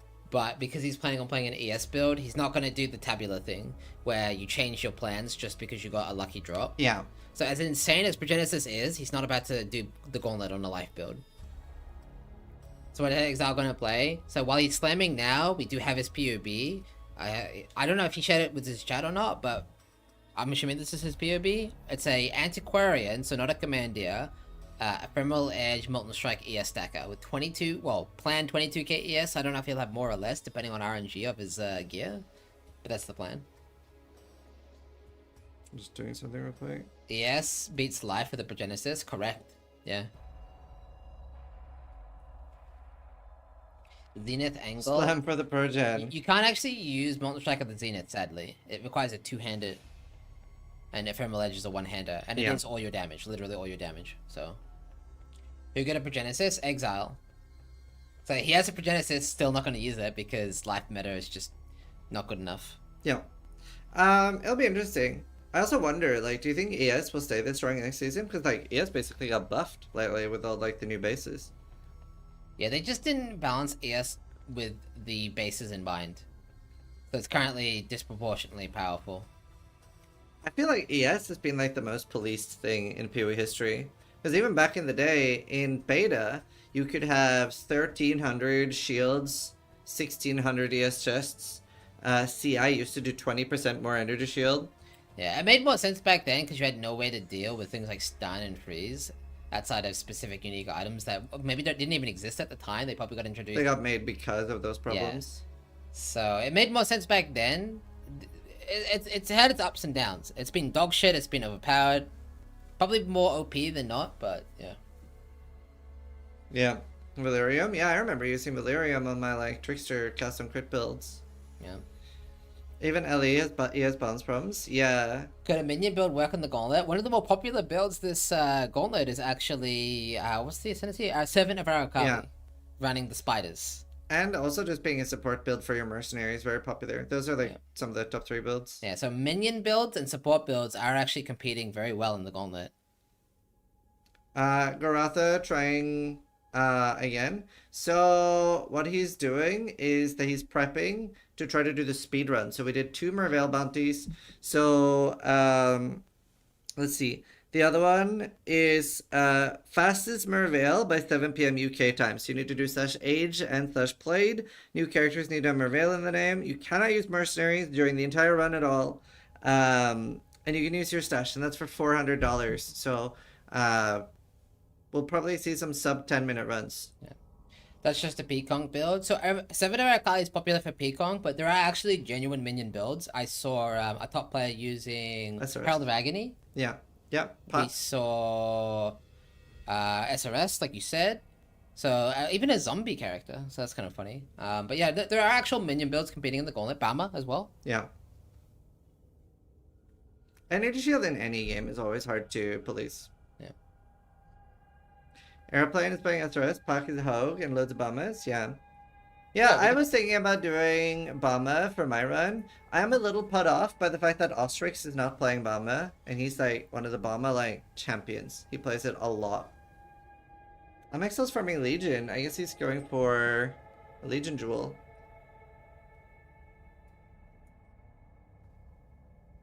Yeah, I wonder if I can build the entire screen with minion players. Yeah. Just to prove a point. Anyone? I don't know if we can get a third POV here, but that'd be Yeah, he kind needs of funny. Babala. We've seen his POV. Did you enjoy the Gauntlet, Ventura? We've seen Pac's helmet. I feel like I'm going on too long pretending I know what Bama is. BA, blink arrow, MA, mirror arrow. So, Bama. Yeah. Karatha died? No, he's doing bounties. So he's prepping. He's a prepper. Haven't seen how ES works in Titan Quest now. I do want to play that at some point. Maybe after the Gauntlet. Those just travel skills? Traditionally, like, yeah. But they can actually do damage too. The alt qual actually allows you to make them main damage abilities. It's cool. Each act has 1 to 2 repeat bosses. My personal favorite surprise is how many kills did the Imperial Gardens Tavari get? He's at 5 or 6 now? Yeah. Especially because he's hitting the walls. Yeah, that tunnel trap on Dominus is a cheeky one. Titan Quest 2 Early Access is 4 hours of gameplay. Is it really that little? It is early access. It wasn't even supposed to come out till like the end of the year, I thought. Oh, okay. I mean, I'll play it for a day then. Do I have to submit anything for the raffle? No. For the raffle, we will DM you on the Path of Exile website. Yeah, just don't delete your character if it's still alive. It'll be either from Byro's account or mine. Lily was farming 1 boss for hours. Ruse in lab hell. Yeah, but it's also like, I would say, in my opinion, the best mentality you can have in the Gauntlet is that nothing is hell, because any over-leveling, you can't be over-prepared in the Gauntlet. It's literally impossible. So whenever you get stuck somewhere, it's kind of a blessing, because you're forced to get more gear. Yeah, Garatha's growing now. No, Pac. Oh, cool. Look at that chest. If he gets upgrade, that's nuts. Tier 1, Tier 1, Tier 4, suppression. He's debating whether or not he should reroll the suffixes here.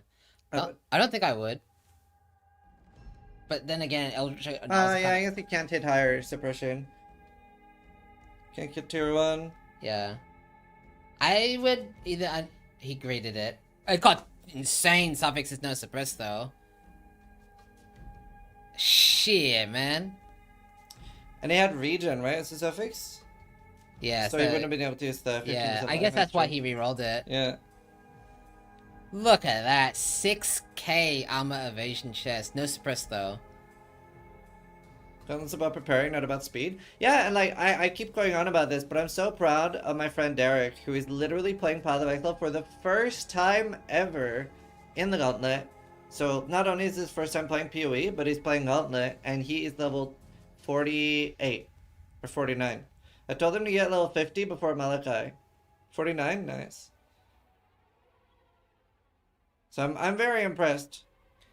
That's so cool, though. Seeing Pac get like crazy gear from Rog of all places. Yeah. Rog is so fun in PoE 1. Rog is Pog. Rog is Pog. I love Rog. I hate farming Expedition, though. No, Derek finally ditched Fireball. I think Ziz yelled at him. Yeah. I've been trying to, like... I obviously, like, I have videos with tips and tricks, and whenever I see a friend of mine playing the Gauntlet, I always yell some tips at them. They don't always listen. I yell at Magpie, like, please use Decoy Totem, and she isn't. Yeah. We had a really funny one where you told, Ostrix? So yesterday, I don't know if we have a clip of that. That was pretty funny. I went into Ostrix's chat on my phone while we were casting, because he was using a Combs Primacy, and I was like, can you gamble an axe for us for content? Your axe is so bad. And he was like, but this is fine for now, but like, fine, I'll do it for content. And he RNG'd like 1,000 or 900 DPS axe. So he was like, thanks, this. We backseat a little bit for content. Yep. Can't access decoy without muling. But you just need a ranger to level 4. We've seen Park's helmet. I mean, even any mule I think is a bit tryhard, like even a level 1 mule, so... It's the Gauntlet! She doesn't have life enabled on her, like life text enabled. I had Derek Mule. Like, it's easy to take it for granted, but she has screen shake, no life text. Derek No got life a bugs. 5-link chest yesterday from gambling. I was like, buy one new chest, and that one new chest was a 5-link. Gambling OP. Right, gambling's actually OP. I was like, oh shit, now you have to keep that. Park's helmet's huge, yeah. We've seen Park get an insane chest and an insane helmet from Rog, so that's so cool to see. We could go look through the rank 1 of each class's gear and like, yeah. Start promoting gambling. No, gambling is so good in PoE. Not in real life. Okay, let's look at Park's gear. See, you can't click here, right? No, you have to go to the actual No. thing. No drama, I got this. Alright, so Park is playing a Herald, which is, again, one of those Frasier Ascendancies. I honestly, can we look at the side? Does that work? You guys saw this? Don't know. Matty knows. That's probably different the about it. chest. We just watched that live, yeah. So he's playing that Herald Ascendancy, which allows him to get +3, max virulence, minion damage, increased reservation efficiency, and I guess that doesn't work, right? Does he? I can't remember how this Ascendancy works. Is he allowed to have The more than one one Herald? above is aura filter disabled. I think he is using purity. Oh, sweet as, cool. Yeah, so he gets a bit of Fizz DR here, and Giga damage on the Herald of Agony. It's a really cool build. Yeah. So he's actually using a Herald of Agony in the Gauntlet. You love this build, right? I hated this build. You loved it. I played it just because it was a really good boss killer, and it made maps actual torture. But it was very good at what it did. I prefer function over enjoyment. Yeah. His weapon looks a bit weird here, but he literally just needs attack speed and poison. Yeah. Because he's obviously proccing Lancing Seal for clear. So the clear is what you hated. And he's solving that with his helm. Wait, where's he got his stupid tiggy? Here we go. Summon Relic of Conviction. Yeah, that is smart. Yeah. Yeah, very I've cool never build. used Holy Relic. How does it work? Is it just whenever you hit, the Holy Relic uses a beam? Yeah, so it's not a beam, it's a AoE? Nova. So it's literally like Cock Nova. It's actually an insanely fun playstyle. Yeah.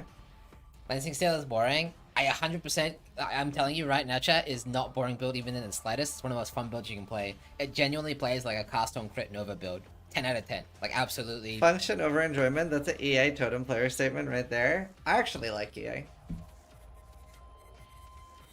Alright, but we wanted to see his gear. So, obviously, we just saw him get this crazy chest, 3k armor evasion. I think it even came 5 links from Rog. Maybe, I'm not sure. It was. Crazy helmet, we saw the clip of this as well. Suppression +2, Giga Life, so really cool there. Block Life, Evasion Shield. Even goes some Max Chaos Show, it's not bad. It's a really good one. +1 Chaos, just to bump up that Herald of Agony even more. And like the Cold and Chaos suffix. So Yeah, a really really solid. good amulet. Obviously, 55 life. Yeah. Which kind of like crafting bench got kind of nerfed in a way because you used to only be able to get up to like 70, 80 life on jewelry, but now you can get like 120 plus. Yeah, so it makes the potential max of the item relatively worse. So not necessarily a direct nerf, but yeah. I hope he's kept suppression without his chest suppression. He must be. He's got Giga suppression here, and suppression... Probably has a lot on the tree, I would assume, on the east side. Doesn't look like it. There's no way suppression kept, right? Oh, right, he Yeah, does the mage bait could be. thing. That makes sense, because you have to go for Great Pact anyway. Mhm. So it makes sense to go for Silent Life Well, and if you're going for Silent Life Well, it's a small travel to go over here. Yeah. That is a spicy tree, not gonna lie. Yeah. So this is for block. Just to get more tank, I get it. But yeah, cool build. So that's Park rank 1, which... Yeah, let's look at Goratha, rank 1 Shadow, who's currently doing bounty, so he is alive. Yep, she's playing that 7 of He Arrow doesn't have a weapon. Is he stupid?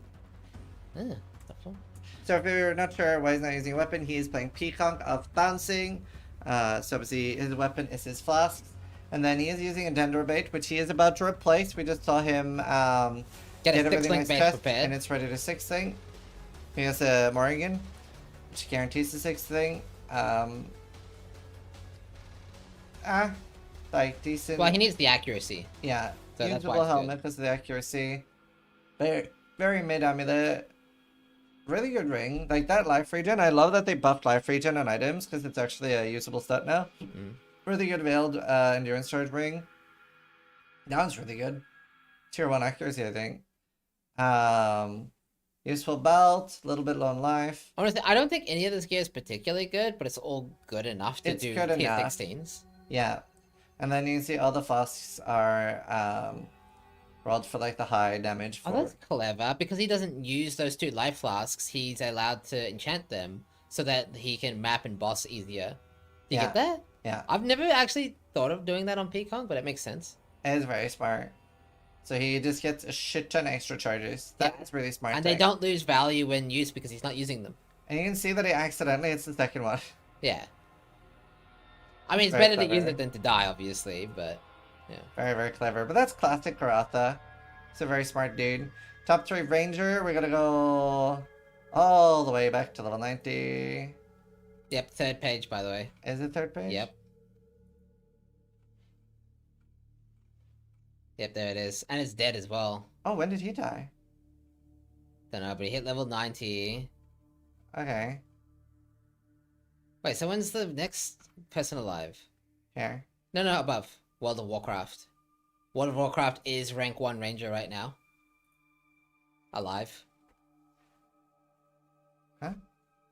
Is that... Yep, that's him. Oh, okay. That's certainly a weapon. So he's got an insane weapon with spell damage. Isn't that a white weapon, basically? No, because he's Pyro Siphon, so he has the flat lightning. That's it? I mean, 80 spell damage, lightning, Does predictable he like the speed, no brush speed, attack maybe? speed. Maybe he likes the brush speed. Yeah, brush speed is good. Oh, and he doesn't need attack speed because he's mine. He's the Locust Mine. Right, and this is the one that has the empty sockets ascendancy. I mean, empty slots ascendancy. No. Yeah. Yeah, that one. Order of the Magi. Yes. So he gets 60 auras from the socketed helmet, and defenses from body armor is doubled. Is honestly, it's just They kind only of bad have though. boots. So this is movement speed and defenses. Yeah. Honestly, the gear's kind of scuffed. Not gonna lie. This is some of the worst gear we've seen on a high player in the Gauntlet. What is that ring? He needs the attributes. That's the only thing I can think of. That is a terrible ring. Everything else is like okay. Yeah, he's struggling. He's struggling. I had better gear when I died to Trinity. Yeah, he's struggling, man. His class also kind of weird. Yeah, holy shit. Is it starting a choice? No proper instant life loss. I wouldn't be surprised if he dies at some point. That looks rough. That is the #1 alive ranger. Do you know what? I might go for ranger. I might go Shrine King and go for ranger. Sunday Vilros in the Gauntlet. It's not updating. Pro's playing Mirror Hunting Filter. Would it be too late to start the Gauntlet now? If your goal is the campaign and the mystery boxes, or even the raffles, absolutely not. Go for it. It might be a bit too late if you want to beat Ben or Exile. As you can see, they're already starting boss fights, so it might be a bit late to beat them. So we see Jung's build. He's playing a support character, so all he needs from his weapon is the Veil Craft and +1 fire seals for his Firelink. He has a suppression life helmet with lots of stats. And other than that, we're just going to see a shit ton of life and defenses. His chest is pretty mid, so I guess he just needs that 6th thing. Which I'm a little surprised. Yeah, Jung's actual gear is pretty dog shit, minus his boots and shield. And he I still guess has like that's all. 9k life. Yeah. But the main gear that he uses is actually on his mercenary, because he's just playing support for his merc. So it's a bit hard to 900 DPS X now. yeah. Yeah, you got the attack speed suffix. Yeah. Yeah, GG. Actual god tier. Does it have open suffix for... Oh, he slammed it too. I guess... Wait, what did he hit then? No, it's open suffix. Why is it Eld then? What happened? Did he slam and miss? And then go again? What's going on? He hit blind. Oh, that's not an unveil. he did. Ew. Okay, he got a bit unlucky there. So I you could guess. have had like 40% fizz and chance to bleed. Yeah. Usable helmet. Insane chest. Wait, show me the chest again. God damn. 10% PDR, 5k armor. Jesus. He won, dude. He won the game. Really nice ring. Got the accuracy on there as well. Life. And remember, this is the temporary character. Like, all this gear is just temporary. And then Temporary, but all really good, honestly. Like, Yeah. holy shit. really, really decent gear. Nah, his character's insane. This is, like, probably comparable to a lot of chats, like, endgame, like, League character. Yeah. And he did it in, what, less than 2 days in the Gauntlet. It's insane.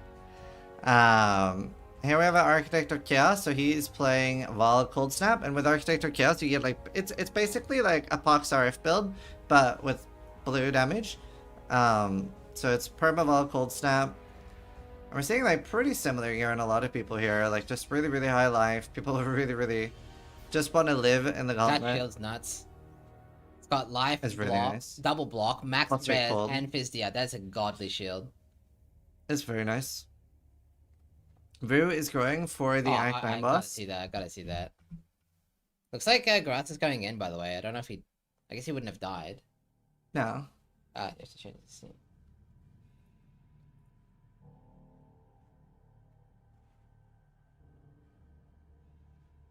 Why are many known streamers not playing Gauntlet? Because RMT is hard on the server to get. There's a Torchlight League going on similar time. So I know Popgun and Lily and Alk were playing that. Yeah. And the people he's accusing of RMT has done really well in past gauntlets. Ben got a Shav's ring. Oh, that's huge. Wow. Quite rare too. Chevron's a revelation.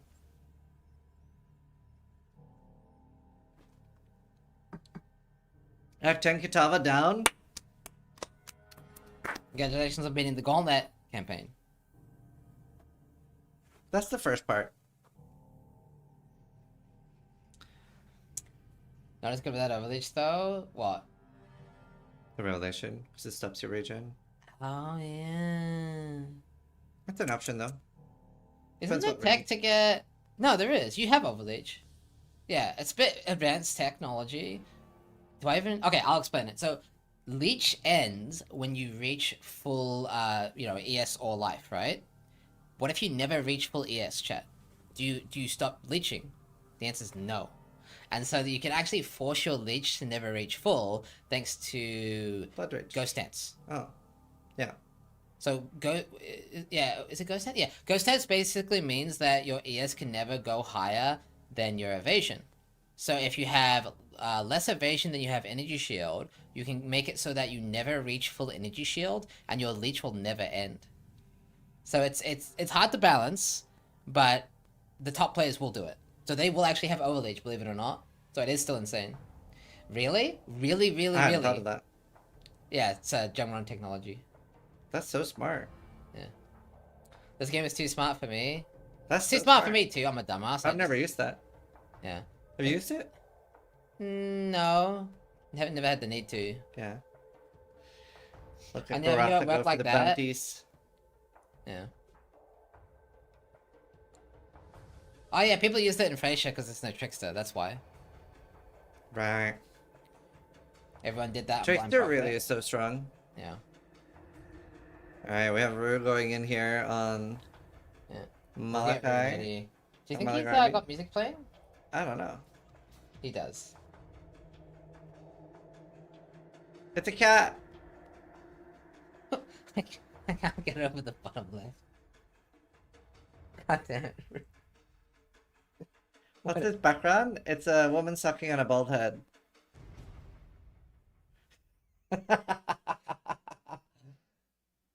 Oh my god. Yeah, obviously Rue a big contributor to the Gauntlet prize pool this time around. A lot of the bounties were actually from Rue and his community, so that was really cool to see. And he is entering, I would say, the hardest boss in the Gauntlet campaign, Act 9, in just a minute. Looks like he has got his, No, he doesn't have Pyroclast, does he? It's Rue sucking on Chris? Oh. Does he have Pyroclast set up yet? No, he doesn't. I guess he got a bit impatient. Impatience kills. Overconfidence is a slow and insidious killer. Yeah, and because he is linking to the mercenary is taking mercenary, damage. yeah, because he's linked to the mercenary, and the mercenary is not quite immortal yet. He could actually die because his mercenary gets hit. This is not looking good. He really shouldn't do this. Yeah, I mean the Pyroclast is a lot of the damage of this build, and he doesn't have it yet. He did try to farm it. I think he just gave up. You shouldn't just give up. He's missing so much flat. Well, you're supposed to have Pyroclast. He just doesn't have it. I'm pretty sure he should have I mean, hey. Good luck. Hey. Regular? No. He needs Alt Qual. Pyroclast of Sabotage. It's an Alt Qual that he was farming in lab to get it. He just didn't get it. I guess he gave up. Don't end it, Rue. You have so much to live for. I can tell he's feeling a bit of pressure here. He knows his build's not strong enough. He's not strong enough. He's just not strong enough. If you struggled that much on the mini-boss, that's not hard. The problem is, chat, there's two parts to this fight that make it kind of fucked if you have no damage. The first is the Gauntlet itself. So the boss, each act boss has its own mini Gauntlet. That becomes overwhelming if you don't have damage, because the bosses don't actually wait for you to kill them. They will keep spawning. So if your damage is low, you will die to the bosses spawning. The second thing that's fucked is the Maven part of Act 9 actually creates an enrage via the degen puddles. They just keep stacking over time, and that's going to be a huge problem. Can we get sound? No. He's listening to DMCA music. Yeah. The issue is the stream will end if DMCA music is detected for too long, so... not even to his reaction, unfortunately. We can't hear him meow, so... Meow, meow, meow. Meow. Good kitty. Soft kitty. Back to the beach, kitty.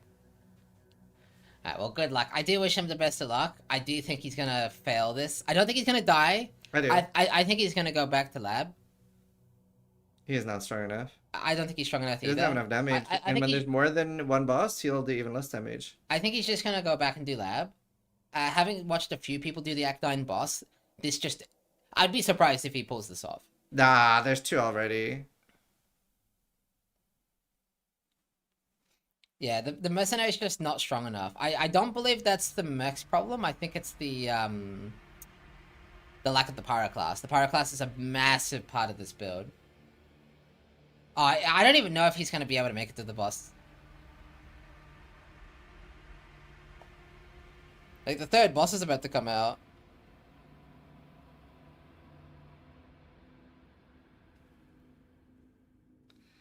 Oh dear. He can do it. The Scorpion is just tanky. That could be true. I mean, he is keeping up with the damage now. So maybe the Scorpion is just tankier than the rest because it comes in phases. True.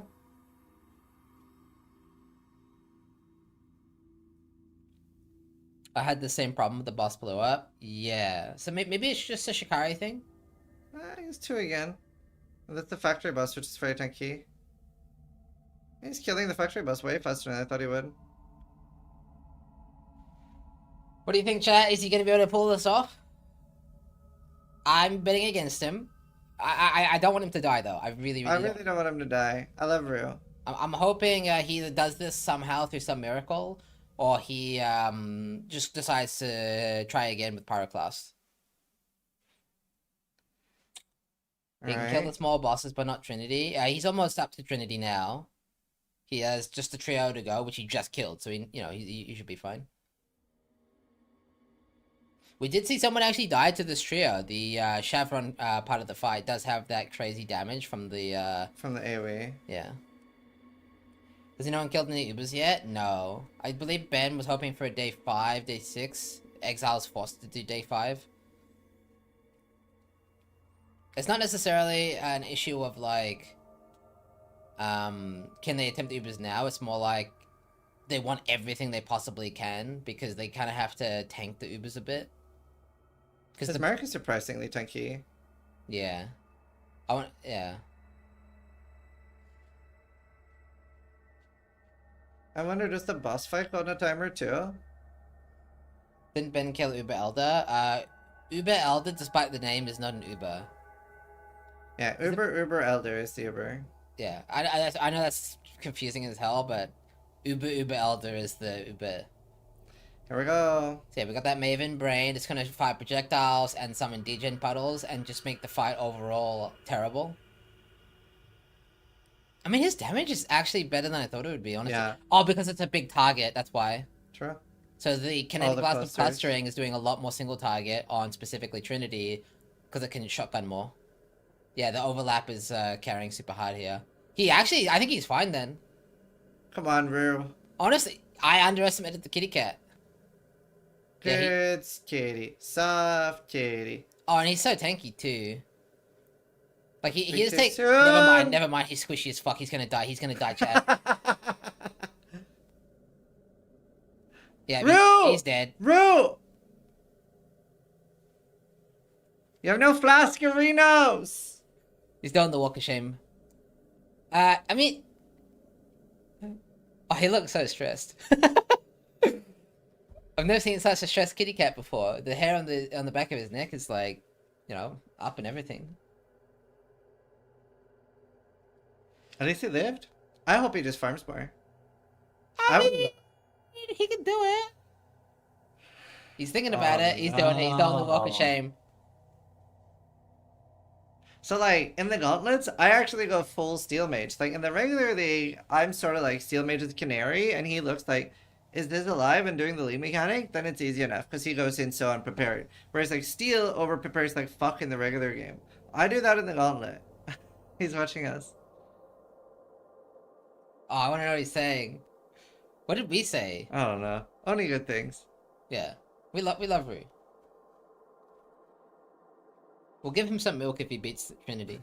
Cats aren't supposed to have milk. Wait, but they do like milk, don't they? No. They hate died from milk. it. I mean, I think Rue likes milk at least. Got milk?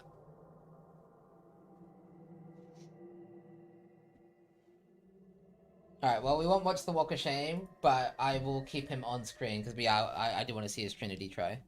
Ratha going again? He's restarting. Yeah, he's done a few attempts. I guess he's, realizing... Wait, is he giving up? Or... He's enkindling Quicksilvers. Smart. I use that a lot. Maybe he's just unsatisfied with his time and he's been maxing the run. Yeah. And Ratha Rip, no, we made some bounties. So he picked up $400 in one Merveil bounty, and there is the second one. Cats like milk, but they're intolerant to lactose. Me too. Relatable. Are you a cat? I am a cat. I love cats. You two are cute looking today. Thank you. It's the Gauntlet t-shirts. You can go to shop.scissoring.com and pick one up to support the Gauntlet. Is there any music Ventura on that link? So I can watch, but there can't be like any music. Shared with Grotha, that's why he's reached. No? Oh, fuck. Yeah, watch it. Hang on, I have to like copy it, sorry. Hashtag ad. It's not hashtag ad. I'm selling the t-shirts.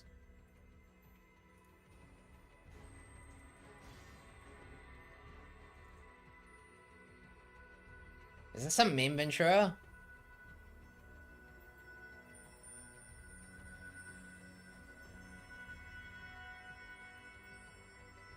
Your body is strong as the Oh, wait, how do you enter the map though?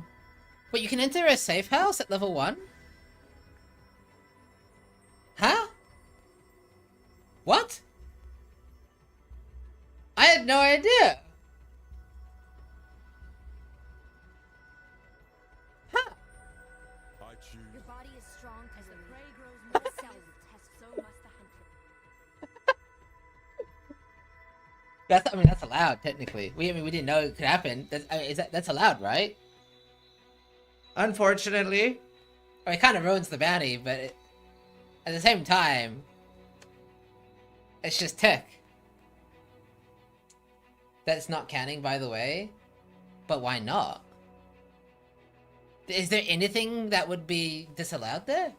No. It's just like clever use of game It's mechanics. clever use of game mechanics. Now I know how the devs feel. Shit. I mean, if I knew about it beforehand, I would have disallowed it. Yeah. But I can't Ruth's disallow. back in. Oh, and he's logged. He just logged though. Yeah, rip. Oh, he's doing his second walk of shame. His arena's kind of bricked. Yeah, that's what makes it so difficult is that arena doesn't reset, so the Raven puddles get more and more vicious. Yeah, Grath is trying to set up a safe house now. Why the fuck is this allowed? So the reason why it's allowed is because it's not disallowed. Very simple. Obviously, it shouldn't be allowed, but there's no... Okay, so here's the thing. There's no rule on the bounty that says, if we decide you did something wrong, fuck you. There's no... unless... I mean, maybe... We have that for the main prize pool. Yeah. Oh, look at that arena. Yeah, you can't really retroactively change things. You just gotta learn from them in the future. Rue, be careful. Oh, God. I would almost leave in Cull at this point. I would just leave in Cull, but he's going for it. Alright, good kitty. Alright, good kitty. That is the hardest boss in the Gauntlet campaign, so he should be okay. Although we haven't seen lots of people die in Act 10, I think. So, what they're doing is they have a safe house ready from their high level character. They have the low level character go in to the safe house and get like leveled up. Yeah, so they can literally from level 1 be level 10, and they just basically... They don't have to kill a single mob. They're already high enough to do Merveil. So it just allows you to skip. And not just skip, but also be more powerful. Like, Yeah. It's worth the, 30 seconds. Same as Excel had 3 wins with Seismic. Yeah, so for those that don't know, they might be thinking, like, isn't somebody like Ben just gonna win rank 1 on every class? And we actually have a clever rule to prevent stuff like that happening. That is, like, sort of new to the Gauntlet. So we have a rule that, and again, this doesn't affect most players. It's only affect players that are going for, like, the rank 1 class wins. And the way it works is that, let's say that Ben gets rank 1 Marauder, and he's like, ooh, the Scion or Ranger ladder is looking super uncompetitive, I want to do that too. And in past Gauntlets, they would just use the same gear as their Marauder and go for Scion, and boom, easy rank 1 with insane gear. If somebody wants to win multiple rank 1 classes, what you have to do is A, either make a new account so it's starting completely fresh, or B, if you want to use your same account, you have to do a full migrate witnessed by me or Viro on Discord, get us to confirm that you've done a full reset, and then start over from scratch.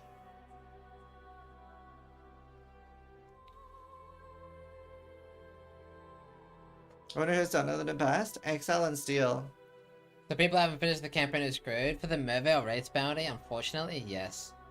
It did already favor people who were in maps because you were allowed to use your stash. Yeah. But now it's kind of mandatory to have a safe house ready. We didn't know about that. I'll tell you what. I mean, if one thing, it's kind of more interesting this way at least. I mean, hell, I didn't know about this tech. Ziz didn't know about this tech. Did you guys know about this before? It's kind of cool. I love clever use of game mechanics, and we learned something. Meta evolved, literally. So you only keep Atlas passives if you want multiple ones. You do not keep Atlas passives in So wait, full reset. can I level my new characters by making multiple safe houses ready and just? Well, you have to log back on the character, but I know, but it's kind of. I want to be level 20 in Act 1. That sounds hilarious. I mean, why the hell not? It goes 10 to 12. Ah. Okay, so it's mostly just to get from to level 10. I see. Is there a reason why the all release rule is still in place? To make it harder. It's way too easy without. Yeah. It's either that or remove them from points entirely. Honestly, I wouldn't necessarily hate that because we have the new bosses. Mm. Like there is now kind of enough bosses that you could theoretically just have it for feared specifically. So the reason they're still in is to make it more interesting for the other classes that aren't like the right, yeah, because there are hard or release invitations like the hidden and Hidden is very, very hard for like the non-meta classes, so I think it adds a lot to the Gauntlet. Pockets on XR? Nice, we'll watch that. Isn't that hard for his build? Mm. Look at those beams, dude. Yeah, you might not have audio.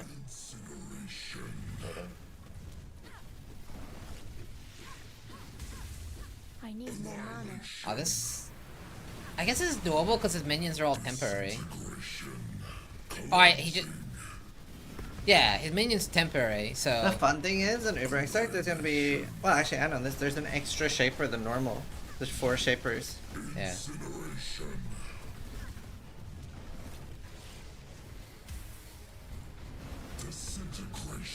When I'm ready, and not before.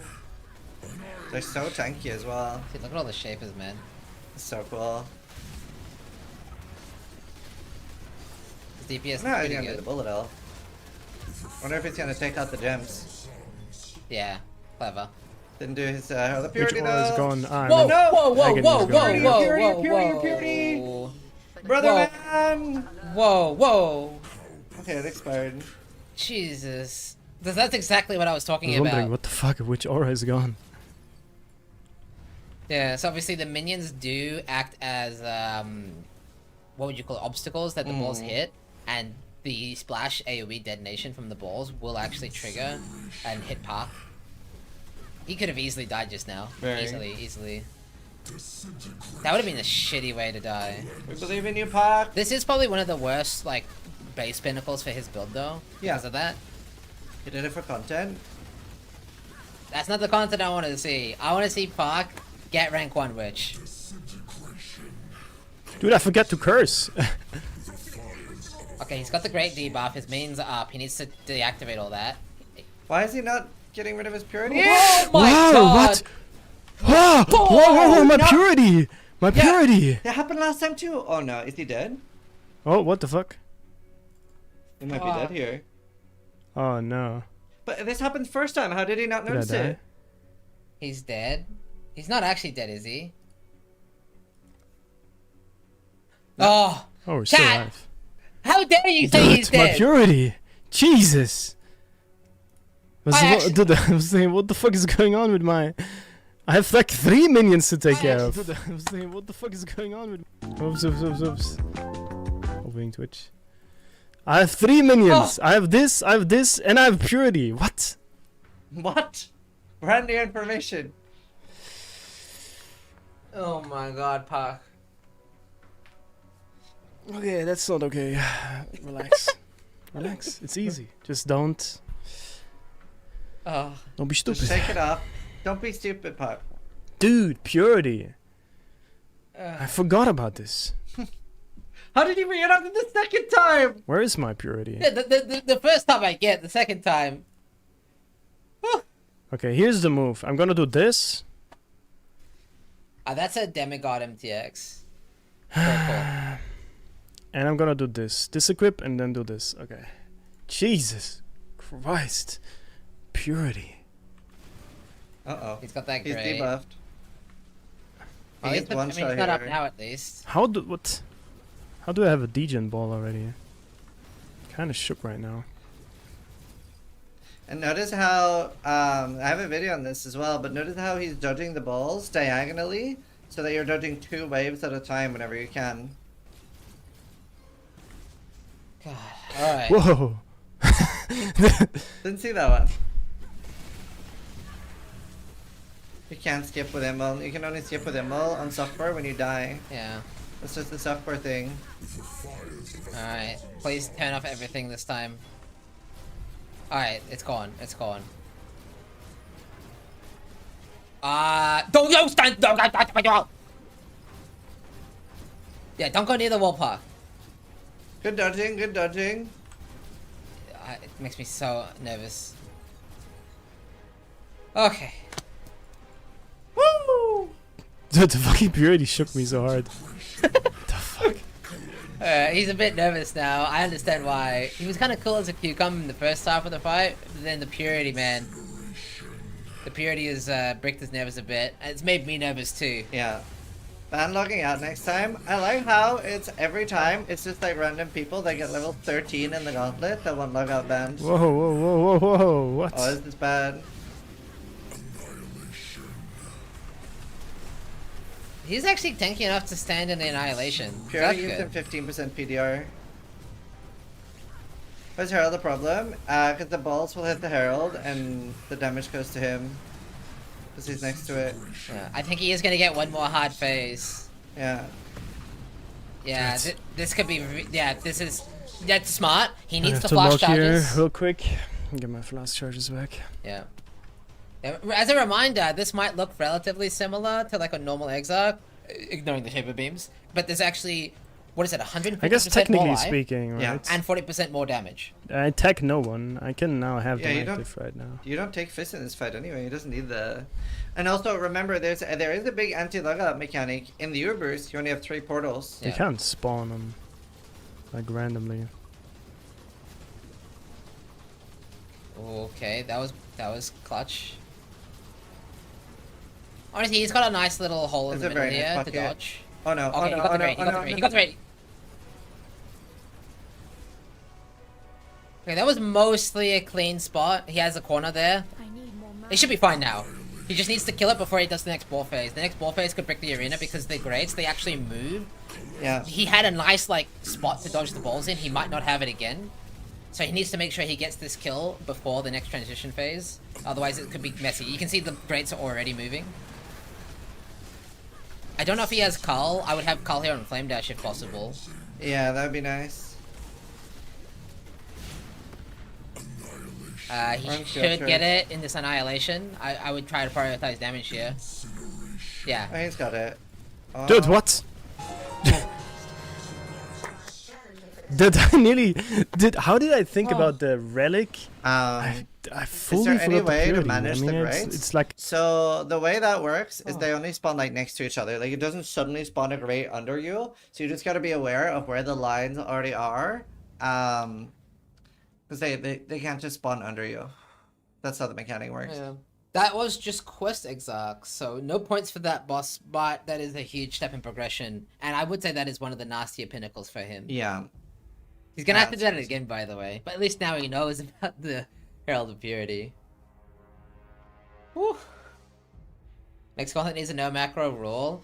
Personally, in games that you can't log out in, I actually don't necessarily find it more intense because It's less intense. you actually end up over gearing to the point where there is no risk because there's no point risking at all.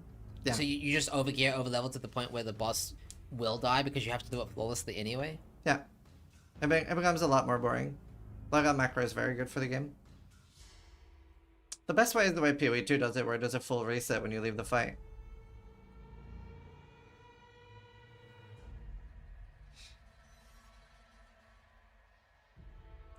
Yeah, I think Park's taking a break to calm his nerves there. Yeah, so, he deserves it. We've seen the Rue Cursor tech. No?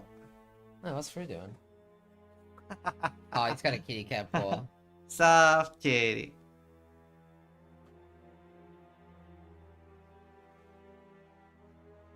Do they have that program for PoE 1? No. Your Gauntlet build slaps? I'm glad you like it. Next Gauntlet, we should ban people who complain about the rules. I mean, they could make their own Gauntlet. Yeah, I mean, if the Gauntlet's so easy to clear with logout macro, you should just do it. You know? There's a 30,000 plus prize pull up for grabs. Get yourself some cash. Yeah. Yeah. A lot of money up. Just do it. No 60 and an X6 and I just dropped a 6-sync chest. What should I add to your POB? What build are you doing? Ancestor War Chief? It should have 6 sync gems and skill sets. While rep clips I died. Yeah, you can, is there a good way for people to submit clips for us to look at? Yeah, in the, like, tagging Medikey. I don't know how you would want the Medikey. Like, what's the best way for clips? Maybe you don't want to be hassled. I understand that because you've got a lot to. Yeah, they might have cover. too much to do already. Yeah. Racing Discord? Okay, cool. Yeah. So this looks like having sleep deprivation. Well, because the first cast starts at like 11 p.m. and goes to 6 a.m. We're like always a bit tired, so we're catching up on sleep after the first one. After today, like tomorrow's cast starts at noon. And then, yeah.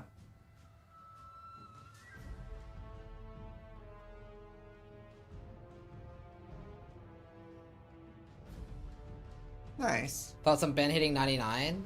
I think the races will hit 100 before they do bosses. It's gonna be very cool to have that flavor text on your Gauntlet. Yeah, that too. That's so cool. Good time to go for Exarch and Eater on Ancestral Commander whenever you feel incredibly strong.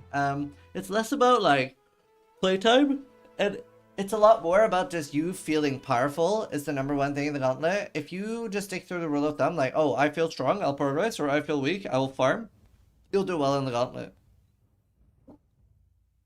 Let's check in on Ostrix. Is Woody playing the Gauntlet still? Yeah, actually, I can chat to confirm first.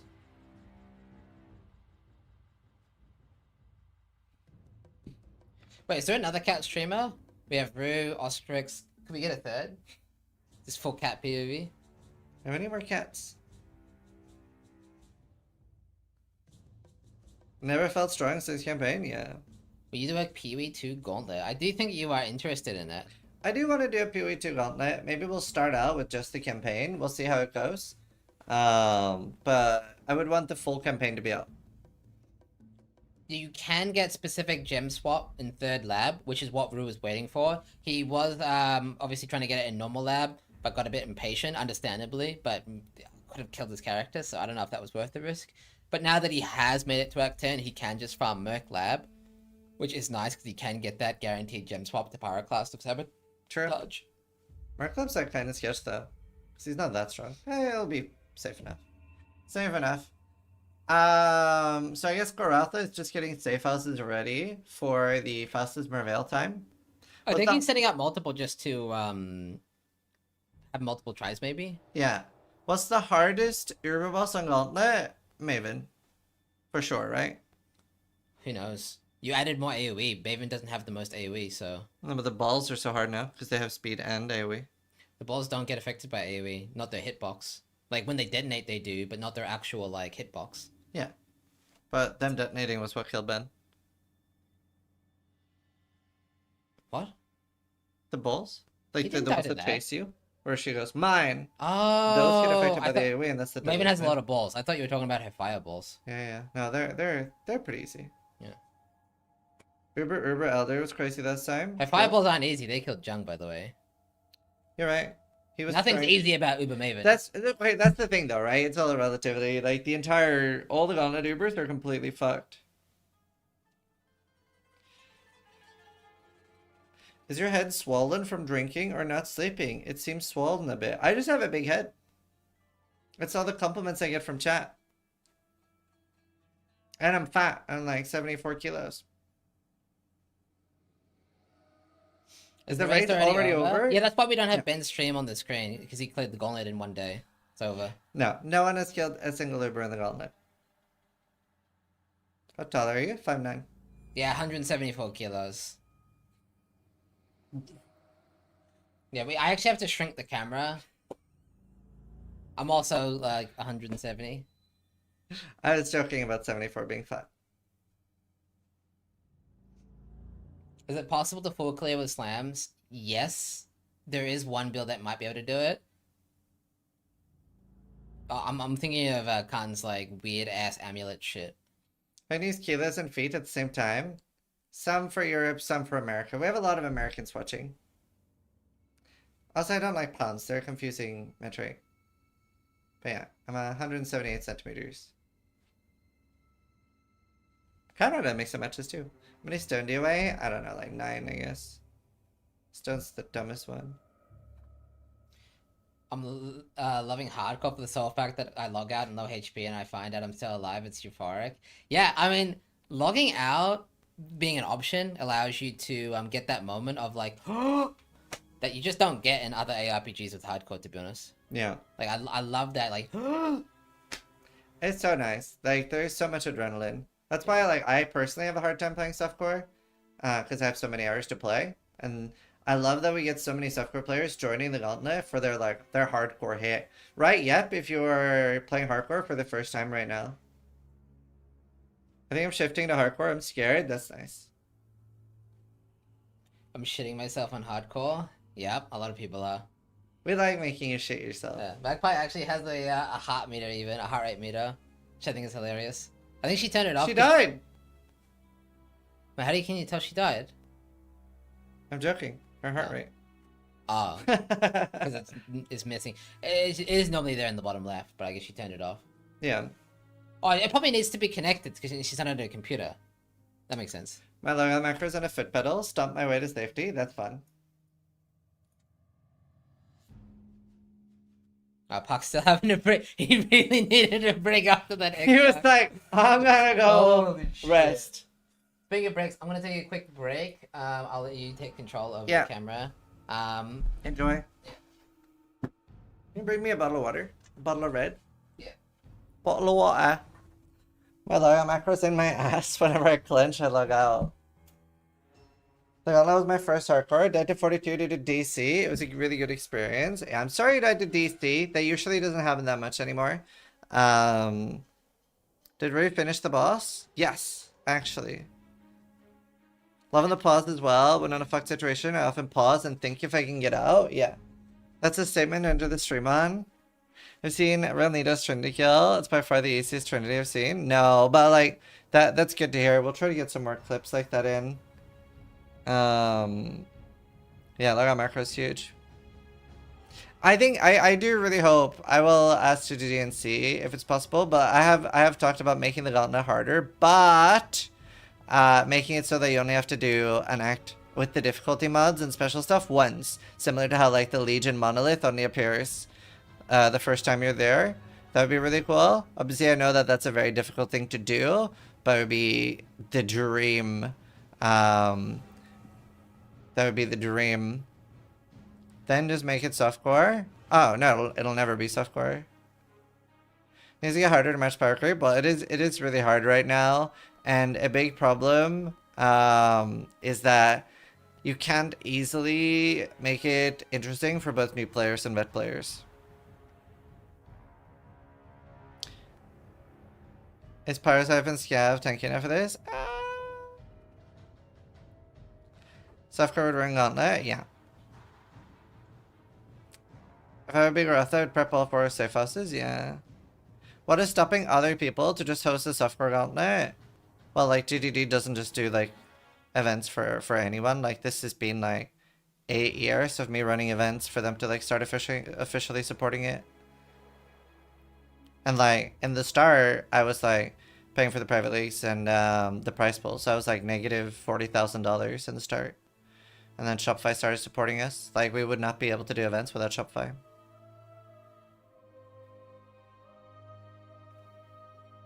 BSG covered your Gauntlet in a hardcore weapon Tarkov, yeah. Like, it was Case got 13 for Shopify, DM me on Twitter, like, who do we talk about, like, running events in Path of Exile? And I was like, me. Really happy to cleanse? Yeah, I hope we can do it. Like, you gotta, like, get the ball rolling on your own and show that there's interest from the community.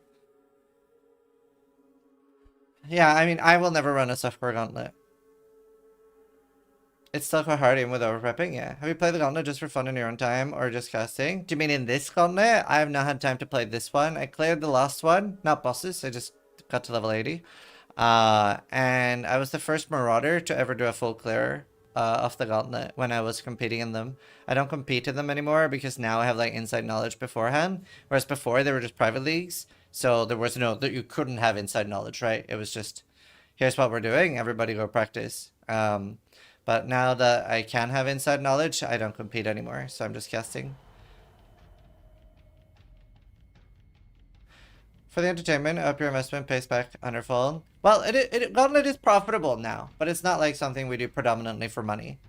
That's why I was happy with like losing money on it in the start. But the t-shirts and mousepad sales just like help pay for like we're not going negative on it. So we have like the mousepads through Epic Desk, and then we have t-shirts on shop.zitterin.com, which is like how you can support. Where does the money go? Price pool, GGG, or Ziz Pocket? So we pay everybody that helps out behind the scenes, like casters, me and Vira for arranging it, editors, Yosis for casting, stuff like that. And like the majority goes to the price pool. So I think price pool is over 30k already. I think the biggest price pool we've ever had in a Gauntlet is 50k or 58k total. And obviously we spread it out between like placements, raffles, and bounties. Why is Karthik killing Hillock? He's doing the Merveil bounty. So we have done a duo event, but we had to make it streamer only because it's so hard to police. If I get a little bit more support from GTD, obviously it's hard for them to like keep supporting everything I want to do. If I get a little bit more support from GTD, I would like to make duo events where anyone can enter. Any group event is always going to be softcore because there's just simply not enough players. If we had 5 times more players that were competitive, I would do hardcore. But it sucks that like when one person dies, both are out of the event.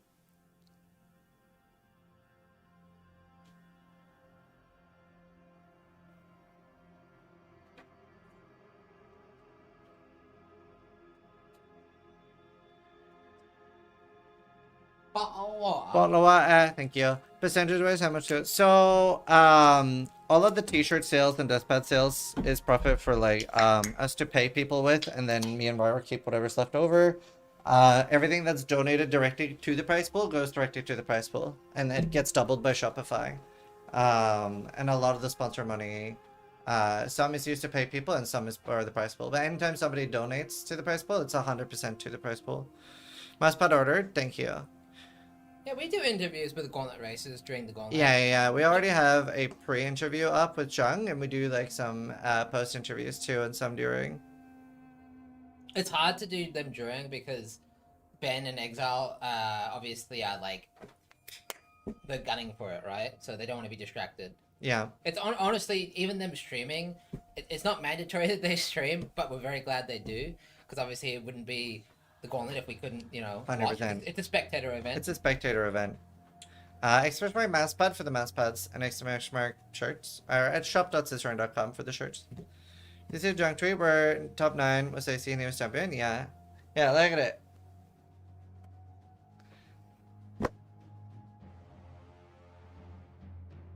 Where can I check the bounties? On the Pee-wee Racing leaderboards. Exclamation mark ladder, and then there'll be a bounty button that you can click to show all the bounties, both claimed and unclaimed. Yeah. Which is that under? Here? Yeah. Change to full screen view. Yeah. So we can look at bounties here. So we'll look at the claimed ones first. So here, like Sizeron put up a bounty, and obviously all of this goes to the prize pool too. Most stuff goes directly to the prize pool. And then we have a law here. First, double corrupted relocation patience from Bootdev. A lot of the sponsors do really cool bounties. First to die 9 times. So we have like quite a lot of bounties are claimed already. And as you can see, we have a lot of bounties this time. And the most expensive one is by our sponsor Starforge. So it's a Navigator 3 Pro or Elite, I can't remember. It's like over $2,000 US PC. And you have to do an Uber with mercenary damage. So there's a lot of really, really cool bounties. So like before, the way bounties work is before a gauntlet starts, we have like a window where people that have a lot of money can support the gauntlet with bounties. So for example, Rue with his community raised $5,000 for bounties. And the cool thing about that is like Shopify matches that. So another $5,000 goes into the placing prize pool. Hi, Tai Tai! Yeah, there are several people playing that. Steel, do this IRL. Hi, didn't Tai Tai. Did you enjoy the campaign? I don't know how far you got this time. I saw you didn't instantly boot up RuneScape. You still have time for Marvel? Yeah, this is speedrun bounty at the moment. 2 hours left on it. Uma Museum. I don't know what that is. How's Karatha's run doing? Yeah, we can look at that. Yeah, he actually did start, and he did do the boosting tech, so... Yeah, so Garatha started his character at level 10. Yeah, do you want to explain real quick? Maybe it's been a while since we saw the tech revealed, but this is live Gauntlet tech that we didn't even know existed until now. Garatha, who was doing the bounty, didn't know this tech existed and started over. So it turns out that the safe houses are not a map, so a fresh character can enter. And what that means is that you can start a fresh character, have a safe house ready with the boss killed from your high level character, go in, talk to the safe house, and instantly get level 10, which is a huge buff, and still counts, because I didn't know about it, so I didn't make rules around it. How could you let them allow them to do this? I didn't know it existed! And yeah, now he's just like literally speed running to Merveil, and it's whoever has the fastest Merveil time by 7 p.m. UK time. Oh, what's he doing? Oh, for the Quicksilvers. Yeah. And he's He's American. using kindling flask, so they're faster. Increased effect. Yeah. Now he's not allowed to use a mercenary for this. Exploit, early exploit often, even in the Gauntlet apparently. Now he's getting a taste of the devs' medicine, so this is exactly what the devs have to deal with.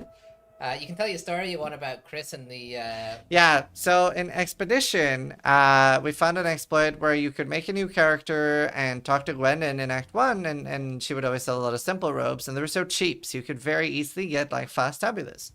And I was joking, like, okay, nobody tell Chris. Chris in-game sends me a winky face from his dev account, and I'm like, oh my god, caught. And he DMs me on Discord saying, no, don't worry about it. This is something we anticipated players would do. and it's been balanced in a canon. It was balanced around it. Then a few minutes later, Dan sends me a message saying, hey, sis, instead of killing Hillock, just make a PvP character. Then you can just go from your hideout, go to Act 1, and buy simple robes that way. It's like 4 times faster. And then Chris, still watching the stream, goes, okay, stop doing that. We didn't anticipate PvP accounts. And less than an hour later, PvP accounts were disabled and never got re-enabled. Unfortunately, this can't disable people entering safe houses at level 1, so we don't have the tech to do that live in the Gauntlet. Yeah, I mean, we could have disallowed it, but we'll roll with the punches for this one. I think seeing new tech come out like that is more interesting than a fair race necessarily anyway, and it's not like people can't do it, it's just a bit more hassle for the competitors. Yeah. So we would have been disallowed if people knew about it, but we didn't know about it, so. Yeah. And obviously we have a lot of cool bounties like that, so... 10%, kind of. Yeah, so this bounty that Groth is doing is for $400, so pretty cool that we're able to do stuff like that. Oh, I learned on the wrong character. Was it also when new tech is revealed like that? Hey, I mean, I personally think it's kind of, interesting, so... That's it for the money, yeah. What's really interesting is if people who... I don't know who leaked the tech. Did somebody submit it, like, early with the tech? I think Ventura told him. So Ventura kind of did this. Yeah, Ventura did this. You snitched? Yeah, not Jung Ron this time.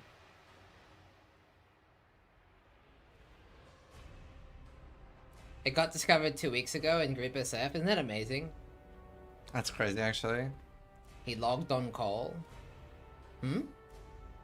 Next Gauntlet, remove pause and loyal. Let's turn PoE into a real man's game. Hi Derek, congratulations on being in Act 4 in the Gauntlet on your first time playing PoE. That is an insane achievement. Very fun to see your progress. Did you kill Piety? I'm more interested if he can beat Dodre yet. No, I know he hasn't. I went to bed instead. Cool. Yeah, I mean, just get level 50. Don't die. We'll watch you on the cast if you're live later.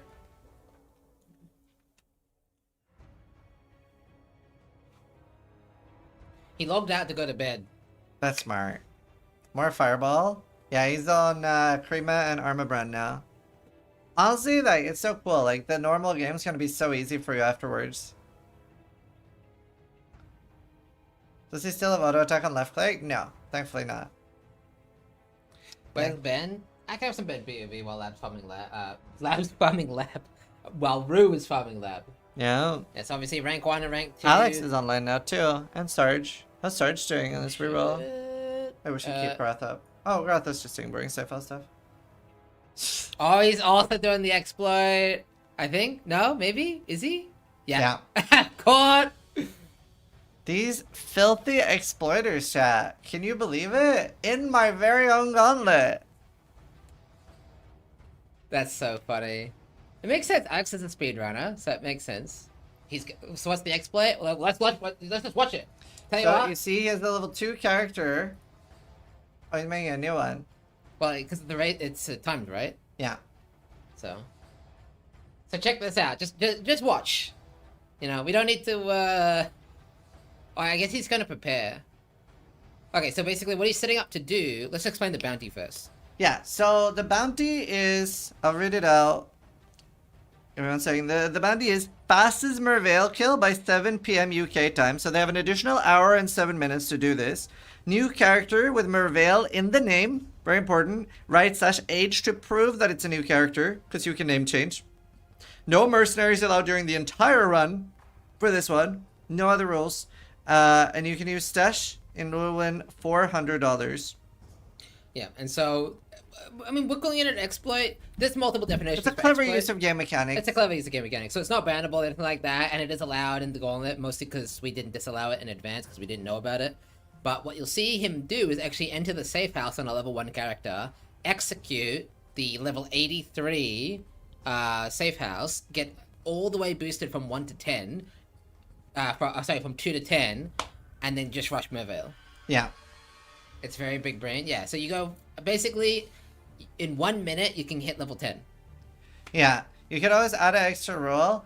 I'm a big believer in, like, sticking to what you say, with some exceptions, but, like, if you say you do something, you should do it. So I'd rather change the rules in the future and not, like, go like, nah, that's lame, change it now.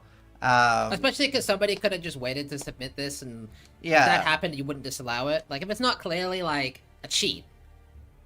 You know, if it's not like an egregious cheat, like literally somebody like, you know, I mean, maybe use like a hack software or something, then it's pretty much fair game. But only for the flash bounties. The actual boss kills are a lot stricter and under a lot. Yeah, because it's like, it's not like it's like $10,000 online here. Like it is 400, so definitely a decent.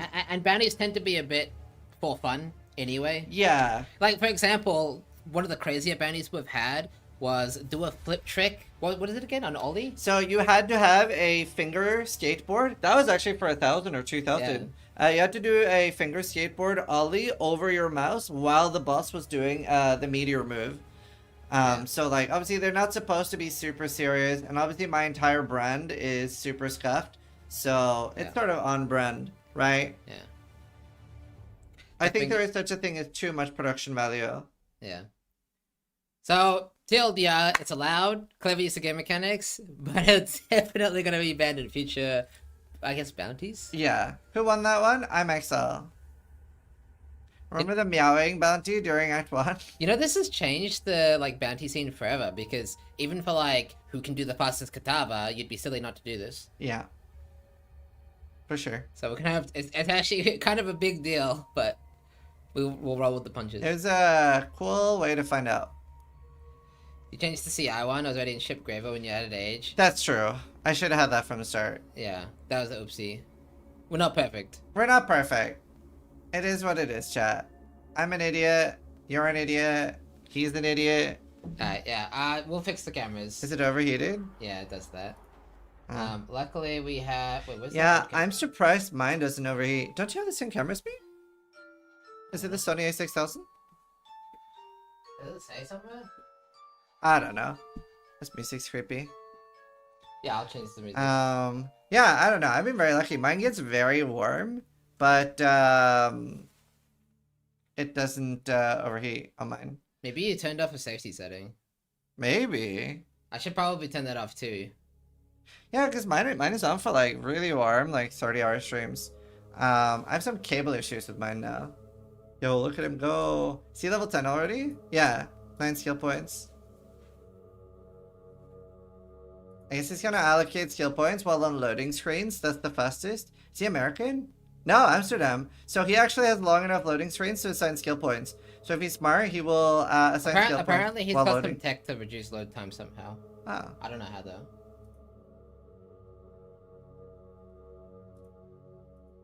Don't worry, I'm doing this in studio mode. Oh, right. You're just like looking at me fucking around with the cameras like, what the fuck? No, I didn't see you at all until you said it. Man, that's speed. I think we're gonna see some really insane time here. Barely getting XP because he's level 10 already. Next campaign, Gauntlet should have pitch reflect. No. No, it should not.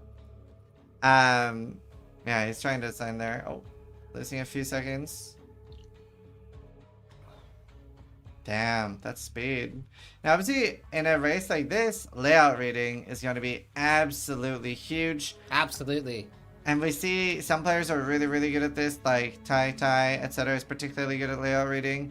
And if you're new to Path of Exile, you might always be surprised at seeing the racers like running directly to where they're supposed to. And they're actually like less than 30 layouts for like a lot of the zones. So it's pretty easy to memorize every single layout. Damn, look at that speed. Did he have all the gems pre-socketed as well? I Yes. obviously was messing with the scenes. Yes. Yeah, that's clever. I think Upper Prison has the most variance in A1. Upper Prison had I think they removed it from the game now, but Upper Prison had a very cancerous layout that it basically had a wall separating two like hubs, and there was no connection in between. So and it was the same layout as one that does have a corridor, but I think they removed it now. And I had it in a race, and I was so mad because it was like a Act 1 race. So I just lost the race. It depends on shipping and stuff, but you do see the total price before doing the checkout at shop.scissoring.com for the t-shirt. I think that one was removed. Yeah, I was so mad when I got it. So what time do you think he's gonna get? 7 minutes. Which is what I said initially. I don't think so. He's got too many zones to go through in the Gauntlet. Yeah, maybe it is 9.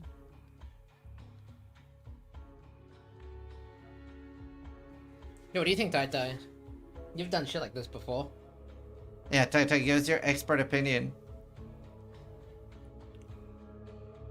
It's a good layout. Yeah, Paul Garatha probably thought this would be an easy one, but then people saw this like sweat tech and they're like, oh, that sounds fun. That's and dumb. 837 from Tai. Okay. I'm gonna say 836. I'll say 724. He's supposed to say 838, so he's fucked.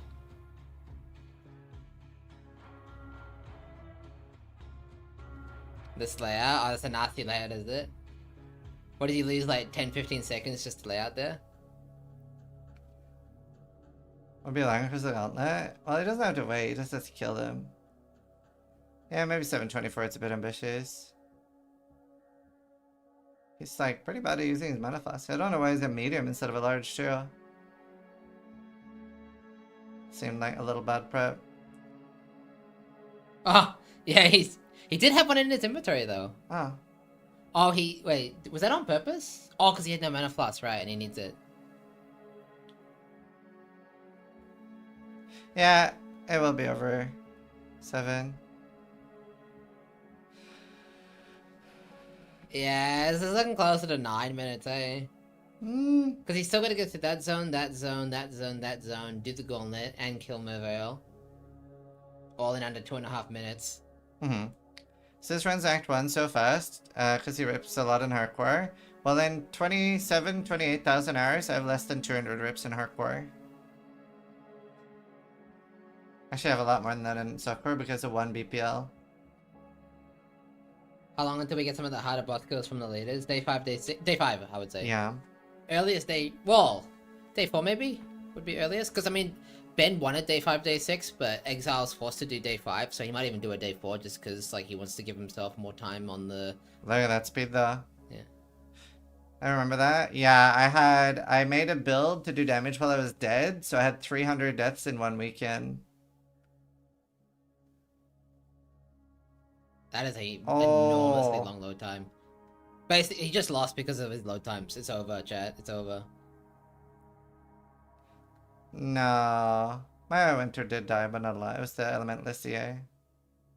What's the reason for EU loading being much longer than NA? So that's some fun trivia. No matter where in the world you're playing from, even like you can see right now, Alex is on the Amsterdam server and only has 30 ping, but each time he's connecting through a zone and it's like confirming you're still connected to the server, with the Handshake server, it's connecting to Texas.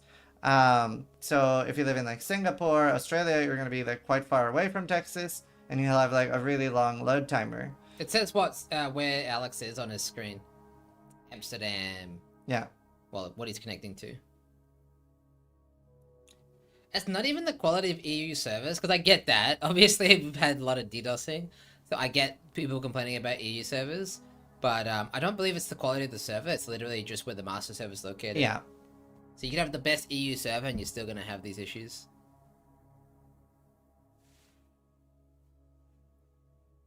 Do they only get one try? They No, actually you can try as much. They have an hour. Yeah. So he can go again if he wants to. You get another 4 runs in. Well, he has to get the safe house every Oh, time. true. 2 runs maybe.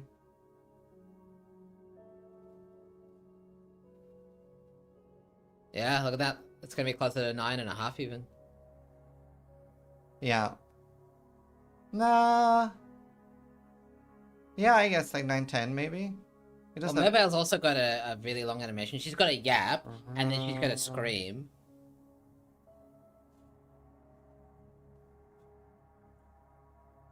What's Karatha's time? I don't know yet. Does anybody know? Yeah, maybe it will be closer to 9.5. You're right. You are right. Nothing yet. Would a level 68 safe house be better than 83 because of the XP penalty? Ooh. I don't know. Ooh. I actually can't remember the formula because I've never even thought to do something like this. I think you're already at max XP penalty. It's 2% min, right? Yeah. So 83 is probably better because it's just a higher amount. So that's how we were able to level to 100 in Blood Aqueduct. Or Dread Lake. Almost 10 minutes. I do think people can do better than this. I don't know if this will be the fastest run. I mean, they can have more damage, so that would help. Like, all of his boss kill times are quite low. I mean, long. Because, I mean, he is losing a lot of time to having low DPS. Yeah. Ashk. 10 minutes, 3 seconds ago. Played 9 minutes and 30 In the seconds. mercenary. So 9 minute 30. Isn't Sunder better? Tried to get level 12. Yeah, he could actually equip Sunder because he could be level 12. Yeah, we saw Pillis Yo. Pillis rip, so he only died because he's European. If he was American, he would not have died. Yeah, Right. yeah, that's a good point. Do you think he should have been Sunder and just been level 12? He would have practically would've one-shot one-shot every everything. boss, right? Do you lose too much time before though? I want to go from slash played. The age is just there to make sure that it is a recently created character. The slash played will be the deciding factor in who wins. That's a good point. You could also be an attack-based character, have attack speed, shield charge faster, and I would think easily have more damage too. I do feel like Sunder and Tim would just like...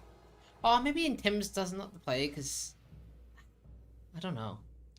Is there a dollar amount to create a flesh bounty? So at the moment, we're not accepting more flesh bounties. I think we had a $300 minimum before.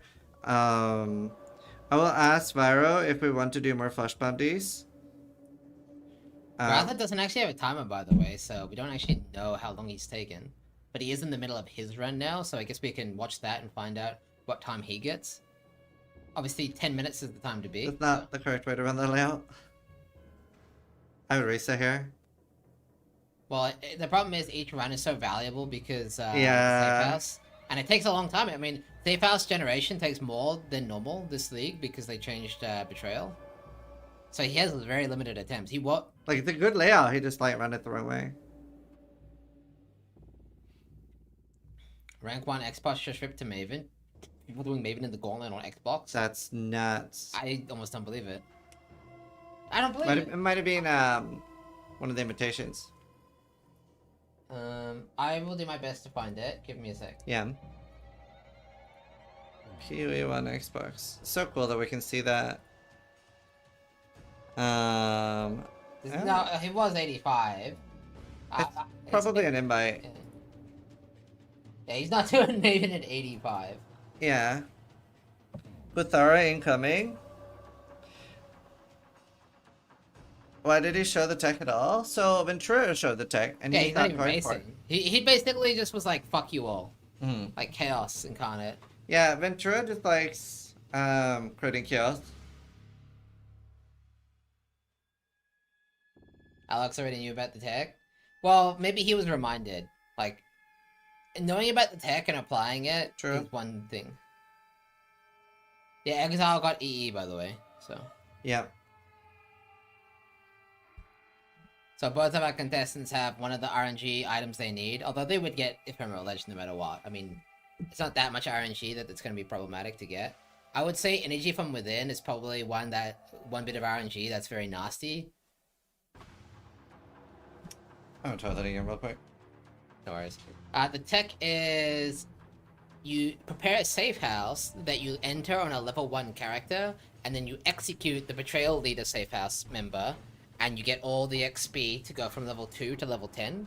And so, specifically for this Gauntlet bounty, it allows you to go all the way to level 10 with one click. If we knew about it in advance, we could have maybe done a rule that you can't, like, swap characters or something weird like that. I mean, that wouldn't even really ban it, though. We could have specifically made a rule that you can't enter, like, safe houses or something, but we didn't know about it. Execute Katarina? Yeah, I wonder if you can do Katarina for even more XP. That'd be kind of funny. Cannot enter Hideout? Well, that's not a bad way of doing it, but some people use Hideout tech to zone in faster, so it'd be kind of, like, weird to ban that, but... Does Katarina still give XP? I actually don't know. 0 XP on Katarina? Oh, they took it off. Yeah. Don't bosses give no XP now? Yeah, you're right. You're right. Now, we don't actually know what time Garatha got, because he doesn't have a timer on the screen. Maybe he has one somewhere that he's looking at. But the time to beat is just under 10 minutes. So he'll do a /age and /play check, and we'll see if he actually managed to beat Alex's time. It was 9 minutes 30, current lead by Alex, right?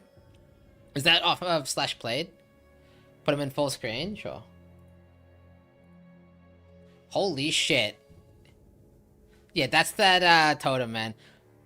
Did any of you die to Kaduku because you had no lightning res on Mervale? He's going to die? Yeah, he almost got one shot. He's probably fine now, but...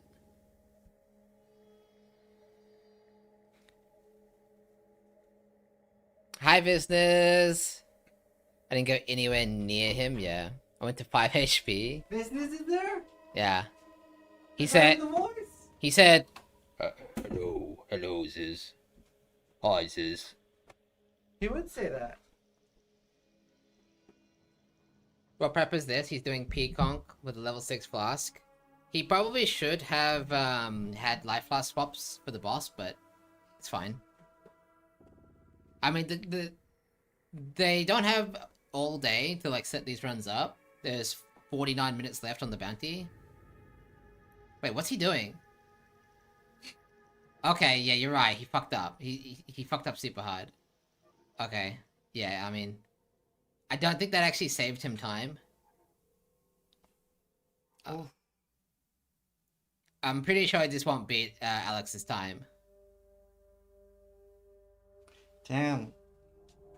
You enjoying the Gauntlet business? Are we gonna see you be immortal on a life build? Yeah, he definitely could have done this run better. Do you think he beat the time? I mean, let's find out. No. I mean, his damage was way better. Life in the current year? No, he lost by a full minute, I think. Yeah, almost a full minute.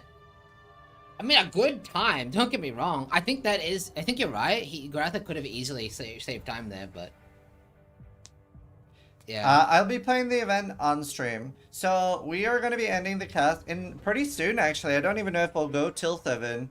Because we are going to do a Super Vibe sponsor. And that's actually what the Flash Bounty money is coming from. So me and Steel and Embu's going to join us as well. That's what I was like checking up on. Awesome. We're going to do a few hours of Super Vibe. And then that's adding $2,000 to like bounties and stuff like that. So we're doing that after the cast today. And then I'll probably do, after Super Vibe, I'll probably do a few hours of Gauntlet campaign. Die by fire if you're in the cast? Yeah, it's hard.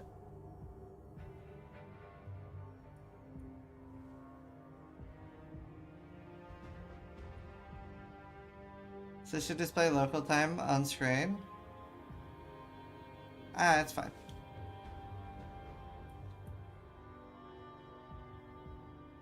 Yeah, alright. Oh, that's cool. Looks like Khan's prepping his atlas for bossing. So Oh, he's, wow. he's setting up a bossing atlas on his third tree. So that's good. Rescue T got Covenant. Is he gonna use it? Oh, shit. Oh, it's on a Merc. He doesn't have it yet. He's thinking about it. And it's in the ossuary. This is where he died last time. This is actually where he died last time. Wait, he should take it, for sure. It's insane for his build, no? He's using Pekong. Which... okay, it's not Falling Zombie. It is a doable one. It's actually kind of free one. Yeah, he won't die here. There's no way. He's Yeah, there's fine. no way he'll he's die. Not gonna die. He can't die. He's Yeah, immortal. He should definitely take this because he's not gonna die. There's no way he dies. It's impossible for him to die. He can't die. He's immortal. Choke. He's thinking about it. This is Prime. Yeah, and so I'll start later today, and obviously I just want to do the campaign in my own gauntlet since we're casting, and make sure I beat Steel Mage as normal. But Steel issued a challenge to me that he doesn't think I can do the gauntlet bosses with, if I have to log or portal out, I reset that boss so that I have to do the boss in one sitting. Like, I can still log out or leave, but then I have to start the boss over from scratch again. Yeah, so basically no logging out on bosses. PoE2 mode. Yeah, PoE2 mode. Bosses reset if you leave. It's not that I think you can't do it, it's that I think you can't do it anymore. Yeah. Yeah. Bitch just said I'm washed. Okay, but if I do it, you have to do it. No, that wasn't the bit. No? You just Okay, added extra rolls. it's okay, I understand. With your capabilities, I wouldn't do it either. I like my logout macro. You can still use it, you just have to reset the boss. That's true actually.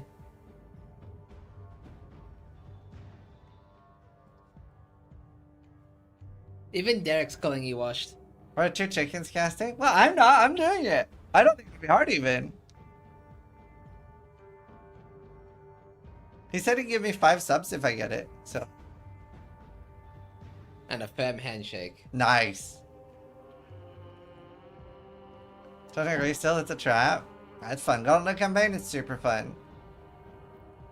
Yeah, I do think it's worth pointing out, Rise is still considering doing the mercenary. He's just sitting here. He's Yeah. contemplating life. at the Contemplating moment. life. And no TVs. No, so it's basically just PoE2 mode. So you can TP out or log out, but you have to reset the boss then.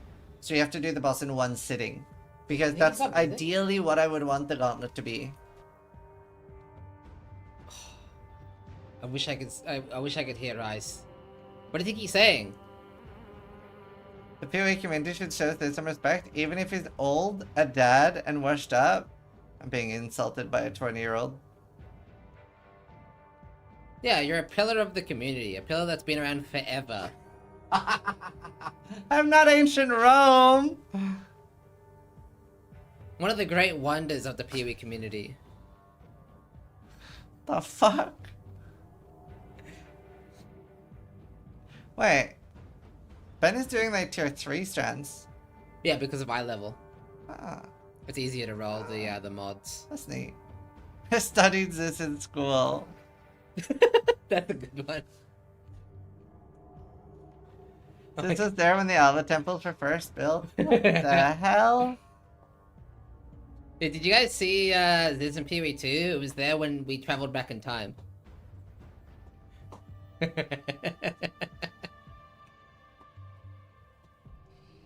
Huh.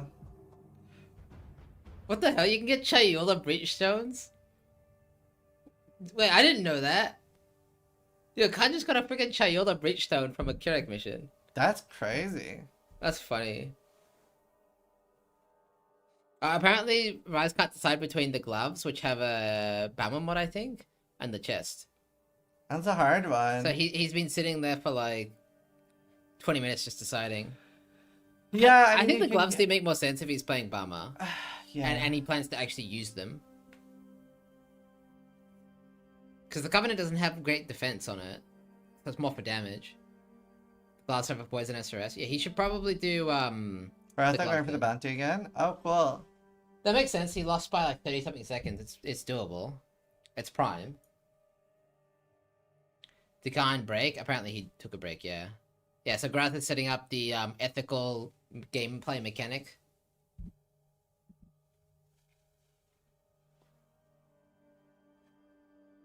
You made it out of Axe? Yeah, how many people are through the campaign? So what's Rise doing? So Rise got an Infamous Merc, and it happened to roll Covenant on it, but it also rolled the Infamous modifier on the gloves that he wants. So he's not sure, do I go for the gloves or the chest? He's not worried about how rippy the Merc is. He's worried about which reward to take, and he really can't decide. I think the Covenant helps him now, but the gloves help him later. Yeah. So he's deciding between Giga damage that he could absolutely use now versus something that he could potentially start maps with and swap to his new build on. I don't know Act 9 boss and give up. I'm just a viewer now. Act 9 is the biggest filter. Oh, he's making a choice. Oh! What's your full screen, Rice? Yeah.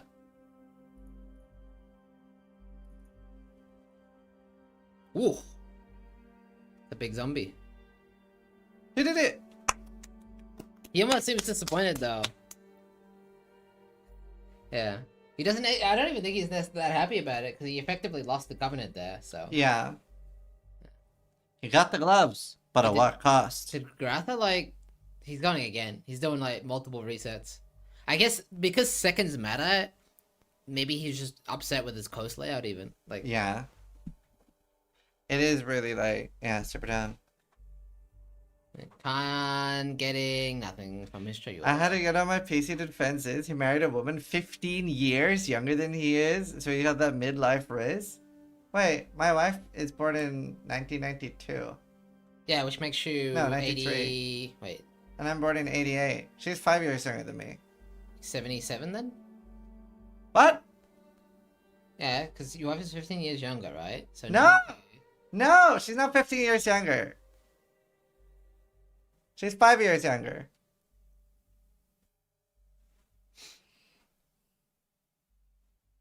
I thought you were a post-World War II child born in the 50s. I'm 36! 65 years younger. 500 years younger. I'm not a vampire! If Ratha died, no, there's a bounty. So, through our sponsors and stuff like that, we're able to do really cool bounties. So me and Steel are doing a Super Vibe sponsor later today in like 40 minutes, an hour-ish, something like that. We'll do some tomorrow as well. We're doing $2,000 worth of flush bounties. And, oh, look at that. And do you know how he gets this, by the way? Yeah. Yeah. We can explain after. Yeah, we're doing loads of flush bounties. And with those, we are able to do like really, really cool content stuff. So yeah, we have loads of like Bootdev, Displate. We can play Displate out actually. It's one of the core sponsors of the Gauntlet. And Steel has a lot of Displates too. Yeah, I'll show you some after. Oh yeah. Oh, whatever. It doesn't Yeah, matter, just I play guess. Displate 3. If you like cool art and want to brighten up your apartment, Displate's got you covered. It's super easy to set up. I actually did the ones in the back, and if I can do it, anyone can. They're very easy to hang up, and you have like a magnet poster, so it's easy to switch them out as well. Either way, we have loads of cool Displate art for the Gauntlets. Make sure you check them out. And thank you so much to Displate for sponsoring the Gauntlet. Okay. Hang on, give me a second. Oh, that was fast. Alright, look at that, chat. Yeah, so behind us here, you can see the Displates that Steel has. So this is the Displate for this Gauntlet, the Merciless one. Whoa. He's eating it. With enough willpower, everything is edible. There's one guy that actually has stomach acid strong enough to digest metal. Pro's head is silver. It's not silver, it's the lighting. This is an engineer. I'm a computer scientist. If you're wondering how Ben is getting so many clusters, it's because he's using the delirium node that like the delirium sticks around, and you get like rewards every time it goes up, so it doesn't like end, and it just shits out clusters. I don't know if you have the challenges in the Gauntlet or not. Does anyone know? I would assume you do, but sometimes you don't. Nah, okay. That sucks. Yeah, I'm assuming Ben's going for attack damage while holding a shield, but I'm not sure what cluster he's going for exactly. Unending Nightmare, that's it. The mouse pads look kind of sick. Yeah, I mean, there's lots of ways for you guys to support the Gauntlet if you like the event, and I hope you guys do. You all having fun, chat? All enjoying the event? And remember, make sure you follow the channel. We're going to be casting every day for at least 4 hours. We'll also do emergency casts whenever we know that someone's going to go in for bosses. So we're going to be wrapping up the cast for today, and then in less than an hour, me and Steele are going to go back live on both our channels. We're going to do the Super Live sponsorships, and that's how we get some of the flash bounties. And we'll have more flash bounties tomorrow as well. And the later into the Gauntlet, the more like toxic flash bounties we'll do. We'll like do like Dido and Uber, something like that. See if we can bait some content, basically. Yeah. So yeah, did everyone enjoy day 3 of the casts?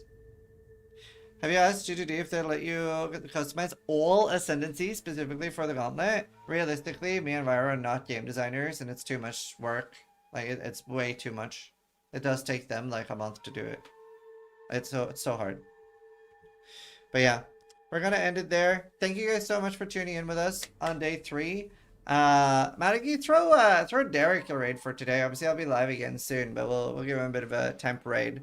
So for those that don't know, Derek is playing Path of Exile for the first time ever. He's never played PoE before, and he is alive in the Gauntlet in Act 4. This is his first time playing ever. So he's an Albion player. He's never played PoE before Gauntlet started. And yeah, he's killed Coleman DeResso. Still needs to do Piety and Malachi. Did he give him a build guide? No, not really a build guide. So yeah, and he doesn't have any Quicksilvers, but that's on purpose. This guy told him not to use them because honestly, with his playstyle, he's not really zooming. Yeah. Yeah, that's Derek. He's playing so a very defensive enjoy, go give him some love. It's kind of badass. But he's died 5 times since his 6th character and he's in Act 4. But yeah, I'll see you guys later.